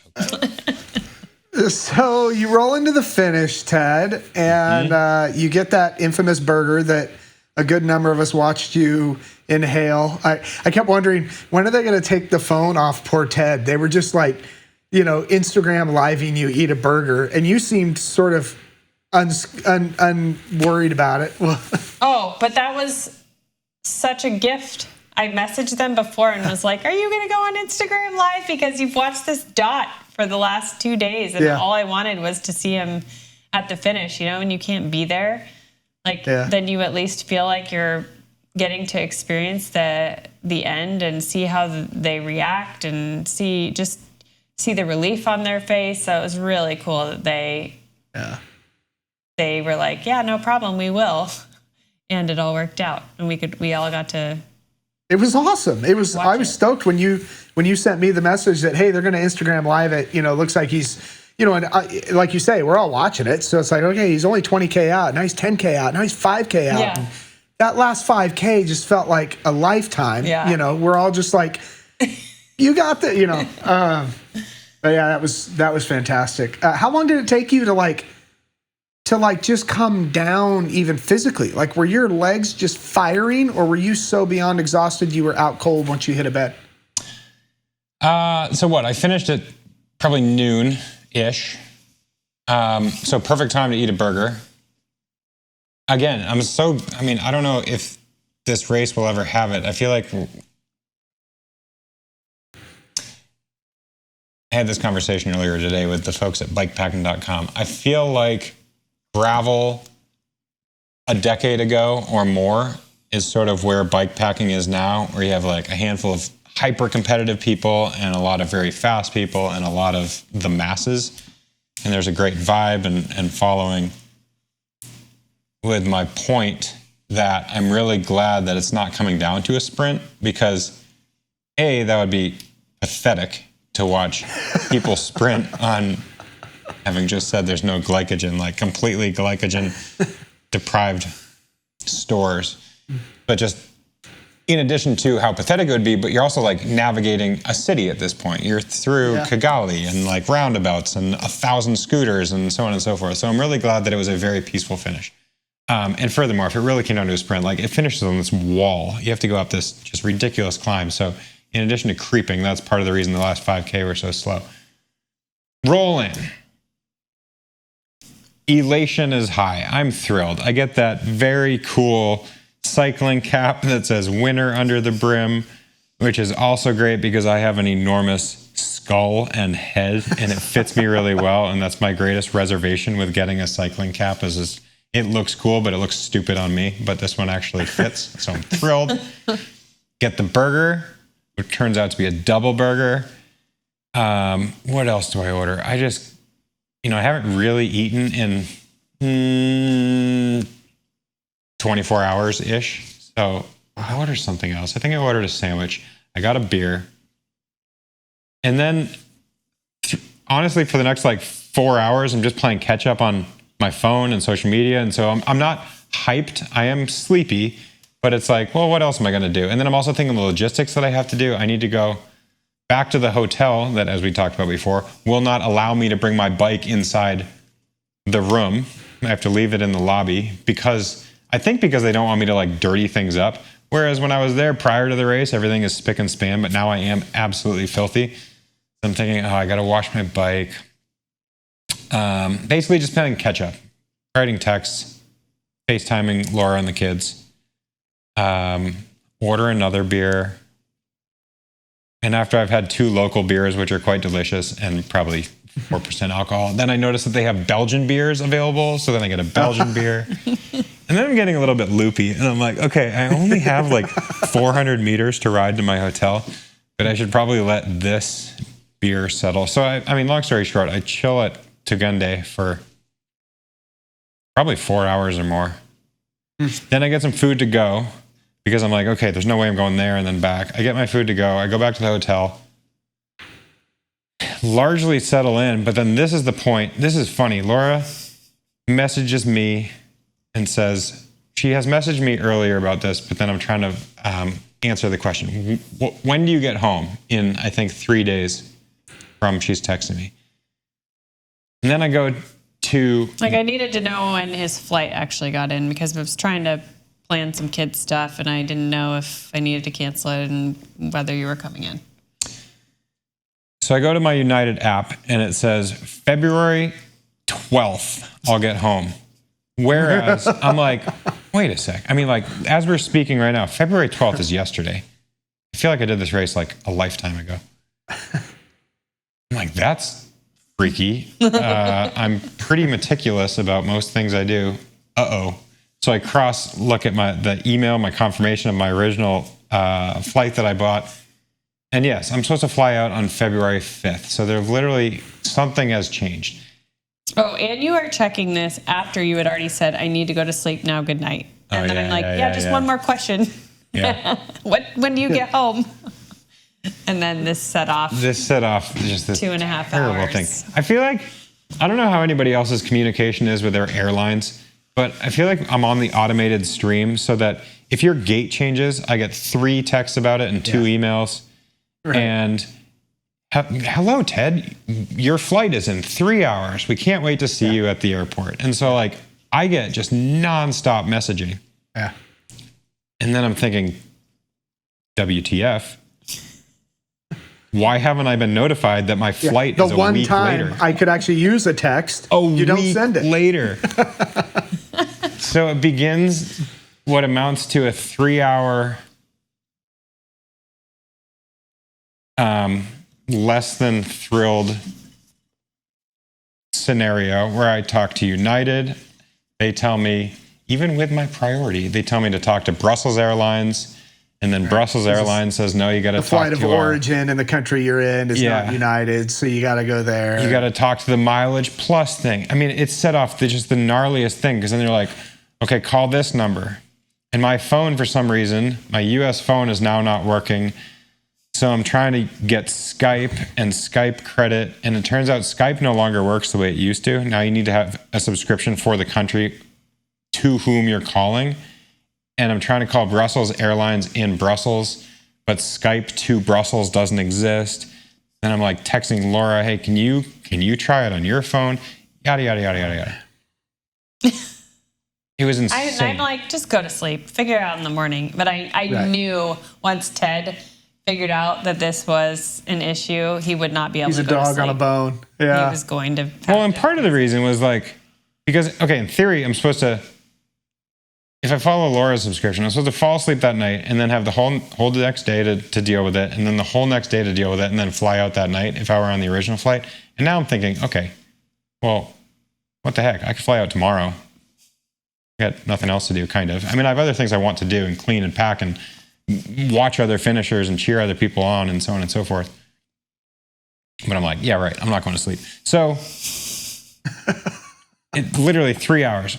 I had upgraded one of my flights. I upgraded my flight to Rwanda to business class using points, of which I've accumulated a lot because I wanted to arrive fresh with my legs up.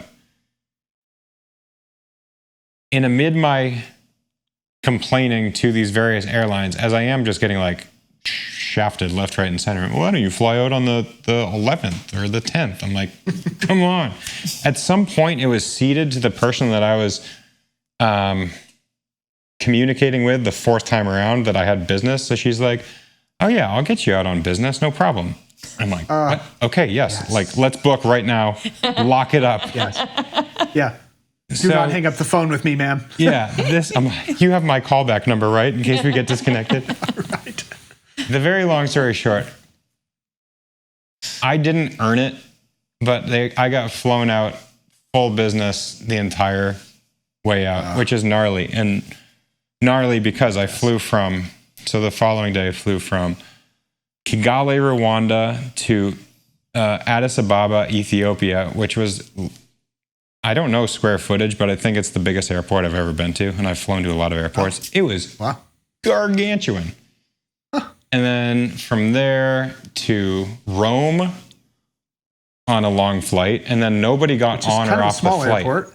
Yeah, exactly. Nobody got on or off the airplane. It was purely to refuel. And then to DC, again, in my like luxurious beat up. Although I will say, if I'm going to complain, I'm 6'3", and this cocoon of a bed is designed for people who are 6'2" and shorter. So my feet were poking the end in such a way that I just literally couldn't sleep for...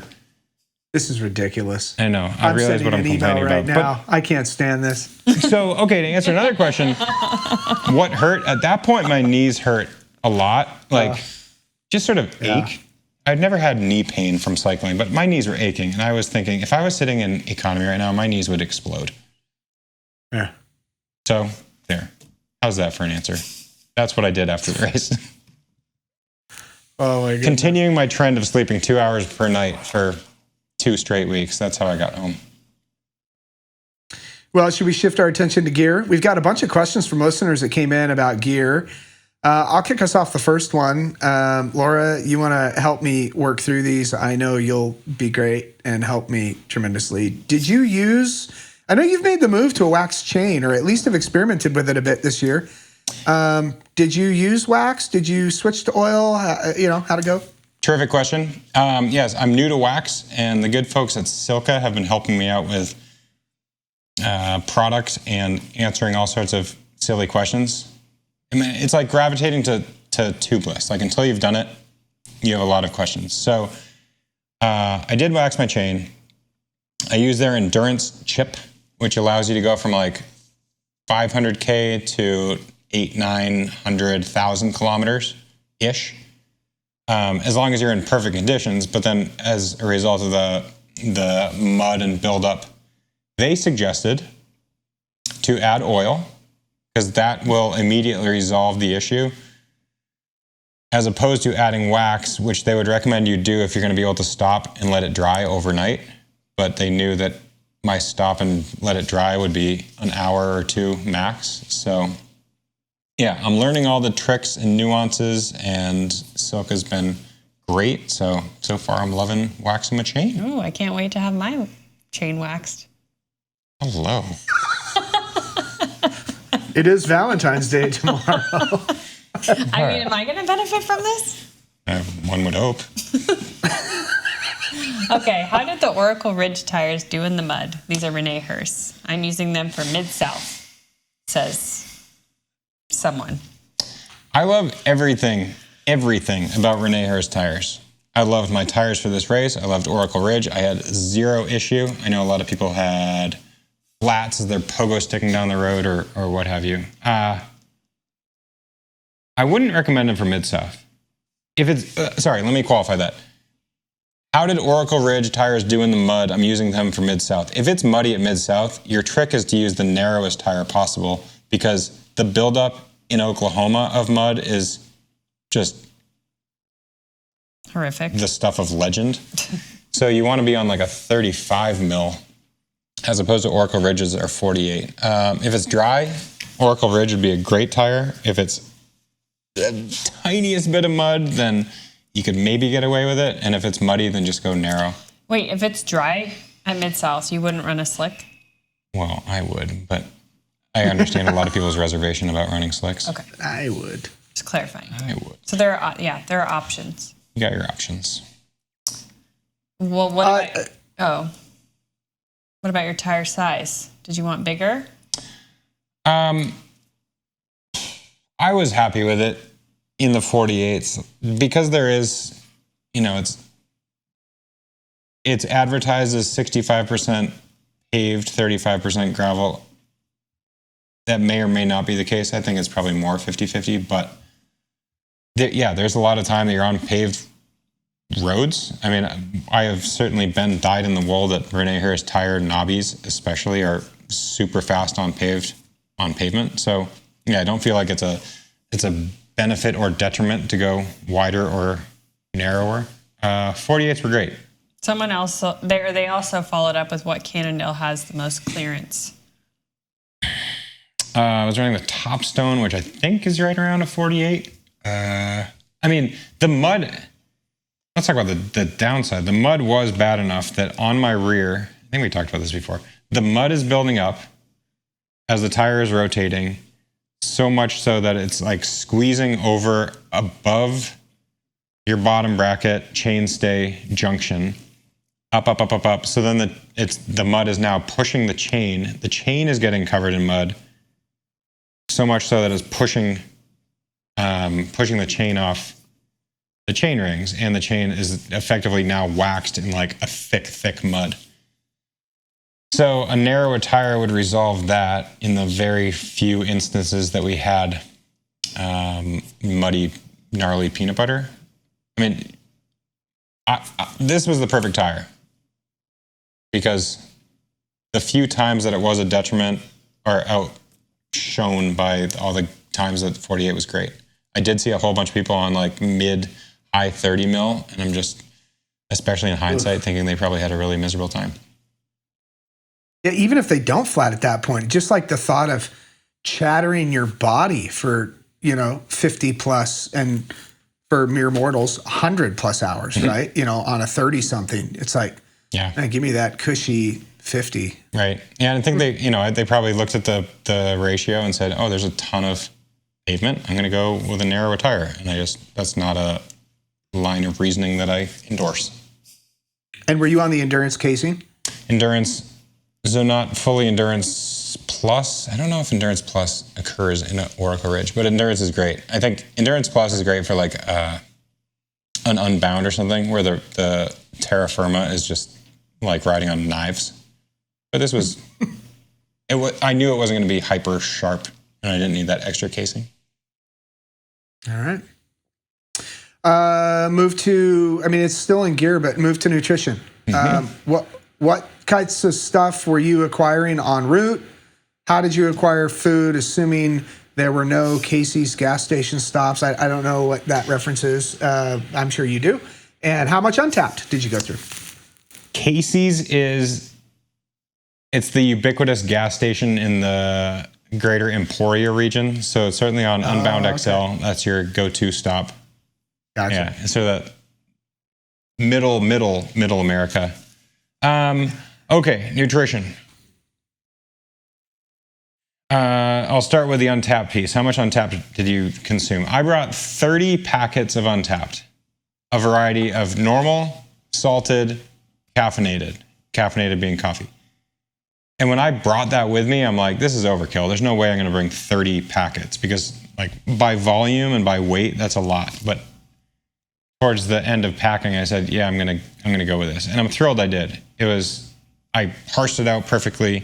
So I, took the last one probably an hour before the finish. I'm really happy with the variety that I brought. I think I described it earlier as like getting 5 flavor variety packs. It was just like some salted, some normal, some caffeinated when I really needed that.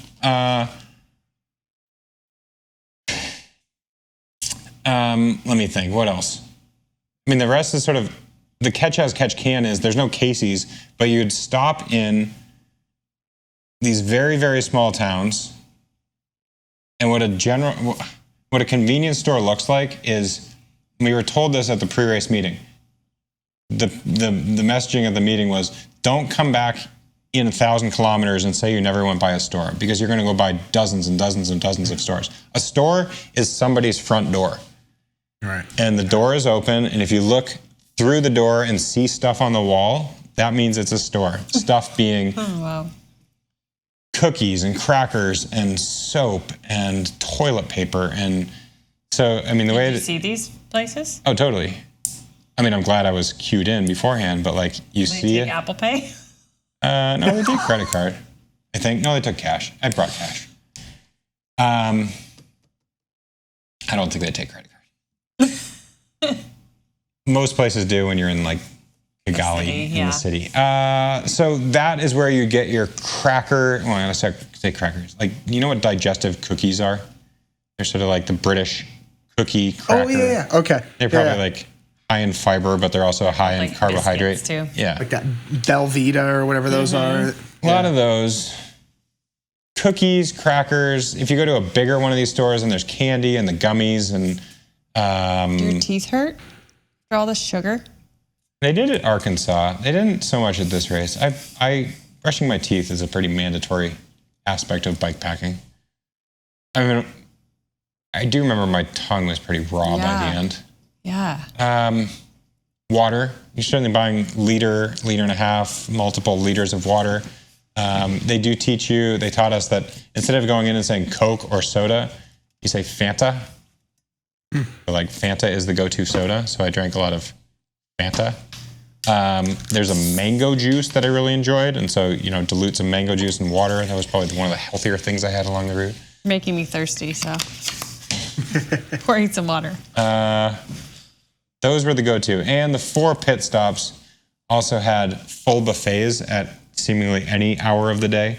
So I'm thrilled that the day before the race, I went to a relatively small grocery store and bought a Tupperware container, probably a quart-sized Tupperware. And I had my camping spoon. And so I would fill up at each of those. And those were lifesavers, to fill up a box of pasta and have that 8 hours later. Can you imagine the race volunteers? I mean, I'm being silly, but you imagine the race volunteers looking at their dot and they're like, are you kidding me? Seriously? One guy. Totally. All right, honey, we got to make the buffet. Yeah. Ted King's coming. You guys got to show off and be 9 hours ahead of everybody, and they got to make a whole buffet for this one guy and at then hold it for. Yeah, exactly. Yeah, right. Get out the chicken and barbecue more steaks. You just have to be fast, You don't have that problem when I come on these races. You do. I mean, that's what's cool, though. It's like, I think they fire up the buffet. Next year, Stu. They fire up the buffet, and then if you for go, the next I'll go. 6 days. What did you say? I said, if you go, I'll go. I mean, you'll annihilate me. So there's zero competition. That I don't say any of that with any competitive spirit. You'll destroy me. But I'm just saying, if you'll do one of these, I'll do it. That'd be so fun. I wouldn't say never. I wouldn't say this is going to be my thing, but I wouldn't say never. Yeah. I think I'm excited to see Laura take, sleep deprivation is. No, I liked how there were actually folks I watched on the feed, on the Instagram feed, who did it their way. They weren't racing. And I actually think, okay, that might be hard for me to do, but at the same time, because I am competitive and like to race, but at the same time, I also could see really enjoying riding as far as possible, but then just deciding, okay, I'm going to go to sleep, and then riding as far as possible the next day and enjoying it as truly a tour around Rwanda. Yeah. Yeah. I could even envision you race to checkpoint 1 and then you sleep 9 hours and then you shower properly and then you go to a local restaurant and you eat a meal and you meet locals for an hour and then you head off for the second, so you're losing a half a day at every checkpoint, but as fast as you are, you're still going to beat people like me who, that looks like a vibe. Anyway, we all get to live vicariously through you is the point here, Ted. Well, and I saw that there were a group of people kind of making it an enjoyable ride together. So I like that there are ways in which this can be a hardcore race for some, and for others, a true adventure at their own pace. It's time to bring back Ted and Laura's Excellent Adventure, as a little teaser. That was more fun. Okay, back on topic. I apologize. I railroaded us. Next question here. You want me to take it, Laura, or you want it? Yeah, go ahead. What's in your repair kit for the bike packing race? And where this is important. Where do you store your repair kit? Because up and under the seat where we normally put it is maybe off limits for most of us. Though you had a tail fin. So talk about your repair kit.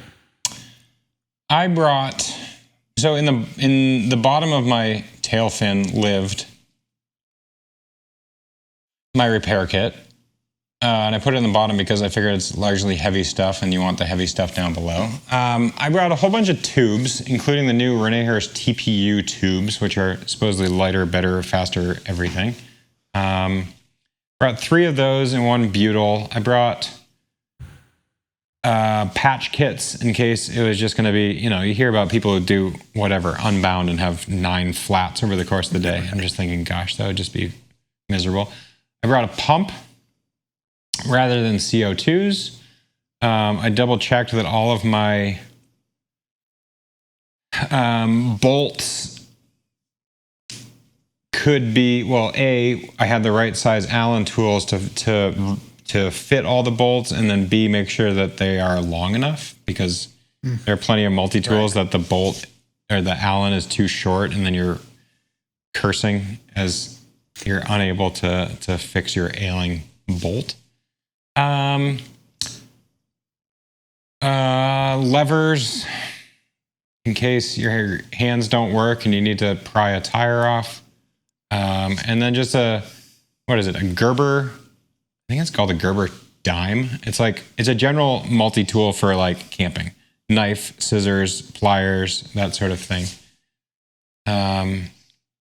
That's my general toolkit. I mean, I had, I suppose, spare batteries and ETAP chargers and all the right cables, and 2 battery banks are all part of the general toolkit. But did you have to charge your batteries, or did you charge your batteries? I did, for the sake of both nights that I stopped, I plugged in and charged my battery banks. Having a second battery bank turned out to be overkill, and those things are not light, and my bike and everything all said and done was insanely heavy. And I think it's on account of having two battery banks. Had I brought one, of course it would have failed. So I brought 2 and it worked great. So Murphy's Law. Precisely. Well, what's the one piece of gear that you brought but didn't need? And so you just kind of mentioned it. Would you say your battery? I would definitely say the second battery bank. Okay. And then what did you wish that you did bring? I could have used arm warmers. All said and done, I mean, I think I mentioned this before, like, I was fine with the warmth and comfort and everything that I had, but it ended up being circumstantially fine. Like I said, on the final day, 40 miles or less to the finish line, it starts pouring rain. I end up putting on the single hoodie, super thin jacket that I have. And even then, I was a little bit chilly. And I'm thinking, man, if it was like the middle of the night and pouring rain and I don't have anywhere else to go, I'd be upset and really cold. So, yeah, I've learned that lesson very peacefully, that bringing a little bit more, too much clothes is better than too little.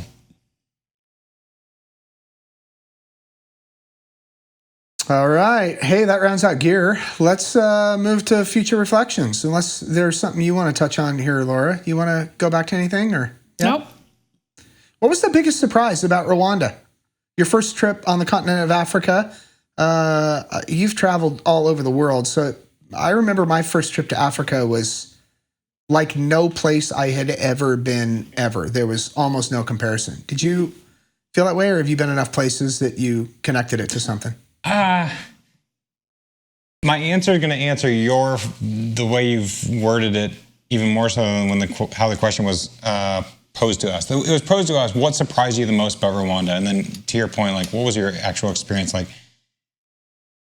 I feel like nothing really surprised me. It was almost like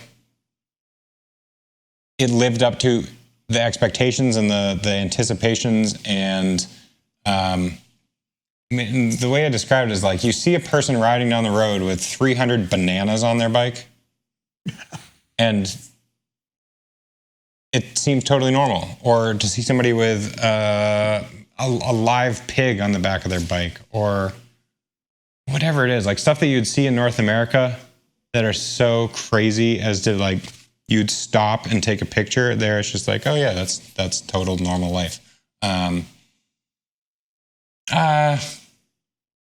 I mean, okay, so then to answer the original question, what surprised you? I guess it was told to us that people have only learned how to drive within the past, like, 10 years. And so it's funny to see this very... I think you said 20.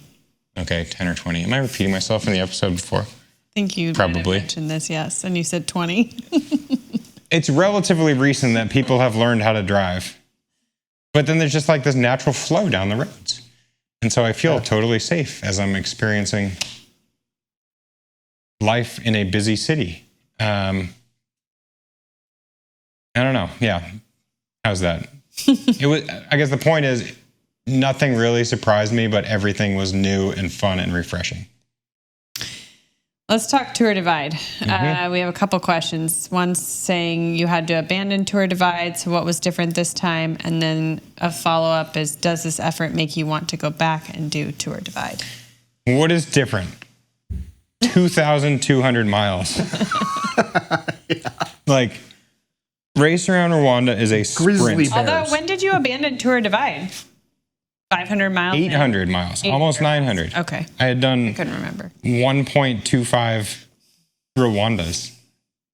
1.25 Rwandas. About climbing? And no grizzly bears. I think more climbing, yeah. More climbing in Rwanda. Fewer grizzly bears in Rwanda. Most certainly the distance. Like, the ability to sprint through this, so to speak. Getting my mind wrapped around it. If I had to do this day after day after day after day after day for, call it 13 days, that does seem unfathomable in a way. Tell the listener what you said you wanted to be reminded to tell me when you finished. Yeah, I think I was somewhere in the middle of that night that I was just thinking, I need to tell Laura to never let me do Tour Divide. Yeah, I mean, I explicitly texted you or told you afterwards, like, make sure I tell Laura to not ever let me do Tour Divide. And then you already changed your mind on that. I mean, let me wax poetic for a bit. You guys were talking a second ago about how nice it would be to bike pack at a civil pace. Like, I'm in a bit of a conundrum. I would also like to bike pack at a normal pace. But there's part of me that's Ted King, the bike racer, that you show up and a lot of people are like, are you going to set the FKT, or are you going to win, or are you going to, like, who's your competition? And it would be hard for me to be like, no, I've come here to chill out and go as slow as I can. And that's what my sponsors are paying me to do. I mean, it's not explicit that any sponsor says go win a bike packing race, but there's an inherent part of me that wants to go fast and so forth. So yeah, Tour Divide at a casual rate, I think that'd be amazing. Hey, Ted, here's a month. Go ride your bike across the country. Super cool. Am I intrigued by Tour Divide? Of course. I'm still very much a bike packing rookie. I don't care how much success I've had in winning 2 races. It's like, until you've done double-digit numbers, you're a rookie. You're an absolute rookie. Mm-hmm. Speaking of 2 races, one, a listener says, does this mean you'll come back to Arkansas High Country? And you still hold the record there? You still have the... No. Yeah, once upon a time set a record. It has since been defeated. I think Ernie Lashuga has taken it. Yeah. That's a cool race. I don't know what it is about the NWA, the Northwest Arkansas, but that is a cool area, and that race has intrigued me. Gravel Doom was an event created by Andrew Onema, who is my frenemy at Arkansas High Country, and he's a big part of that Arkansas community. He's created an event called Gravel Doom, and that's, I want to say, 400 miles of just wicked challenging stuff. So yeah, those are a couple. What is it called?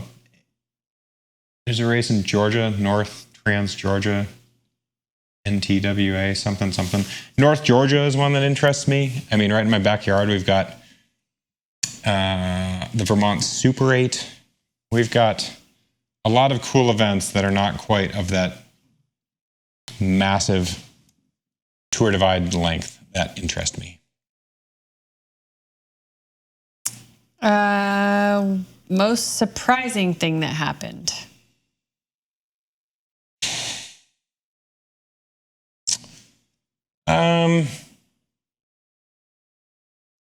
Maybe I was going to say rounding the bend and being able to smell Lawrence before I saw him. How does my poo smell? Yeah. It is a surprise. It's a surprise, the margin of victory. And that is because, like we talked about before, second and third place suffered mechanicals. And so what was a tight race becomes a large margin of victory very quickly. And that's both surprising in the heat of the moment, but like in hindsight, a fast race is a smooth race, and I had a very smooth race, and other people had hiccups. So luck was on my side. And good preparation. I think one thing about you is you are a very detailed person and do your best beforehand to really kind of work through every detail. But I also think that each race you do, you're getting better at working through those details since you have more experience. So I don't think that's to be discounted. I appreciate that. Yeah, I am detail oriented, and I like to not have surprises come my way. I do think it is a combination. It's almost like a nature and nurture. Mm-hmm. I think you can have all the preparation in the world and suffer some crazy mechanical, but in general, I like to control those. So it's a mix. How about the wildest thing you saw? Forgive me again if I'm repeating myself from our last episode, because I've also rehashed this in various blogs and outlets and just conversation with friends and family. Where the Wild Things Are is a wonderful book, and tripping out at 2 a.m. on the second night, I saw just the weirdest things on the side of the road, just massive monsters. They looked like people, but they were huge. And now, especially in hindsight, and even that morning at 5 a.m. when I finished, I was like, that was like where the wild things are. Just these really fun, friendly monsters on the side of the road. And I'd see them far off. I'd see them, 100 yards up the road as a result of the shadows from my light. And it's not like you see them for an instant and they go away. It was like they would get more and more real the closer that I got, until finally I would pass them and then the shadow is gone. And it's like, oh, okay, I guess that was a tree.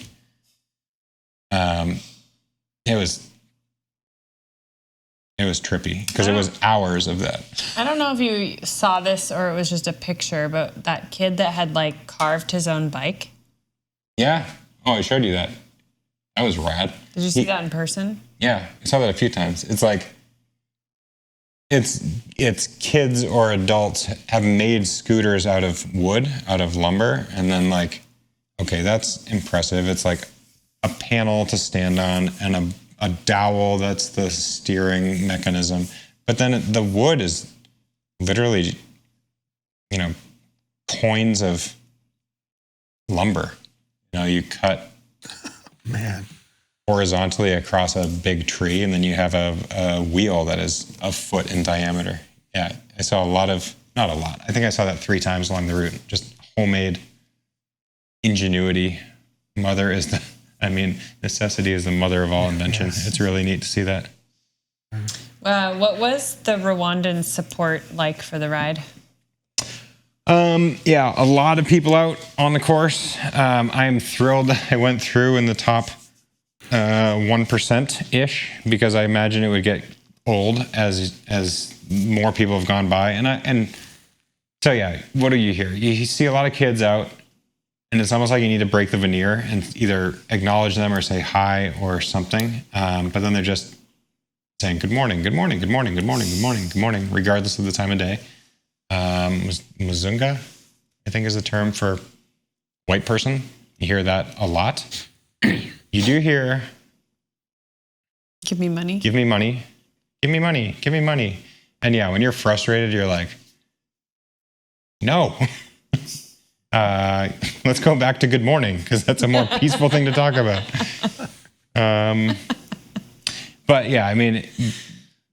Kids are excited.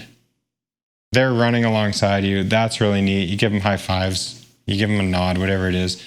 Often you go through these small towns and I don't know how much of this exists in North America. Certainly in Italy and Spain it exists.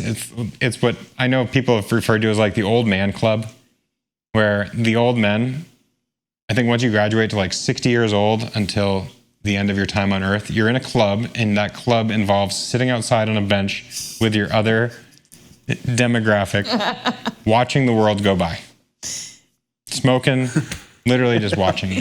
And I saw that, and I'm like, that's cool. That exists here too. And so it's just people watching the world go by.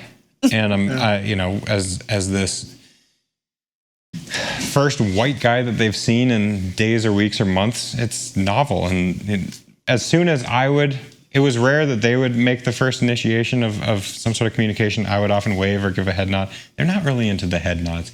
A lot of waves and a lot of highs. And then, that would just crack open their smile and they'd wave back. And that was super cool. Oh, awesome.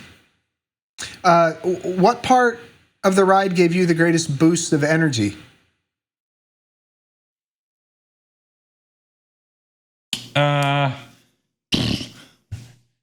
Dawn. And that's probably the same for any bike packer. Watching the sunrise is such a boost. It's a new day, huh? Also for the dot watcher, it's I can finally relax and go to sleep when I know that it's sunrise there. Mm-hmm. Otherwise, it's fitful. Yeah, that'd be the middle of the afternoon, and it's a Sunday, middle of the afternoon, and we're watching you, going through the night, and it's like, man, ooh, he's entering night. It's 9 p.m. Ugh. And night for many, many, many hours. Yeah.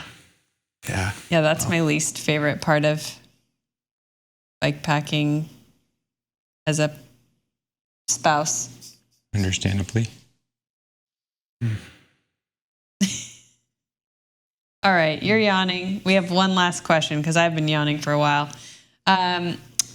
What was your favorite and or the most unique local food? It seems to me from what you've explained, you were pleasantly surprised by the food offerings, at least in Kigali. I ate very locally in Kigali. I ate at Tugunde, where, every other cyclist within a 50-mile region was also eating. Tugunde is, I've seen other people just go there. Like if they're going to go to Rwanda, they make that their hub because it is as we talked about before, it's like a hostel / hotel / bike shop / restaurant. It's like, it's all under one roof, which is super handy as a cyclist. And I met the owner. She was the first person I sat down next to. And coincidentally, she happens to be the owner, and she is hyper vigilant about produce and cleanliness and preparation. And, these are the things that you're thinking about on the eve of your race. You don't want to eat something that is going to send your stomach into a tizzy. Still, the night before the race, I ate pasta and that was it because I wasn't interested in risking anything. After the race, I ate a lot of their food and it was exquisite. That burger was exquisite and all the accoutrements on the side and fresh avocado and fresh mango. Okay, so what is my favorite local food? It was mango smoothies. You can tell that they were just like one ingredient, mango, and a lot of them. Produce was great. That was outstanding. And then I also ate one night. I ate out at a restaurant right down the road, and it was exclusively locals and me. So I felt very hip to roll into that spot, and I ate it was like a veggie panini sandwich with a ton of plantains, which were absurdly good. Yum. So, a lot of good produce there. One question that's not on here, but comes to mind for me, and maybe people are curious. Do you think you'll go back next year? That's a great question with the benefit of time and hindsight. Like in the heat of the moment, I'm like, similar to make sure I tell Laura to never let me do Tour Divide. It's like, don't need to come back. This is hard. This is awful. I'm done. There's a natural element of performance and bike packing. You're like, I could go back. Just purely based on experience, I could go back and shave 6 hours off or what have you. So, I had a blast. I love counter that with I love seeing new places. It's a fun January location. Seems like place where it's warm. Right, to go. I wanted a massive week, and I wanted to do it in fewer than 7 days, and just everything went so smoothly, and I'm very thankful that occurred in that fashion. So, I'm on a bit of a high. Sure, I'll go back. Registration's open. Capped at 135 riders. Be bold, folks. Check out racearoundrwanda.com. Stu. Amazing event. Laura. Well, it's getting late for y'all, and it's getting to be dinner time for me all, and so we shall wrap it up. Thanks, listeners, for enjoying our two-parter. I suspect you have enjoyed it as much as I have. So fun catching up with Ted and Laura and hearing about Ted's experience. I think with that, we are out. Peace. Good night.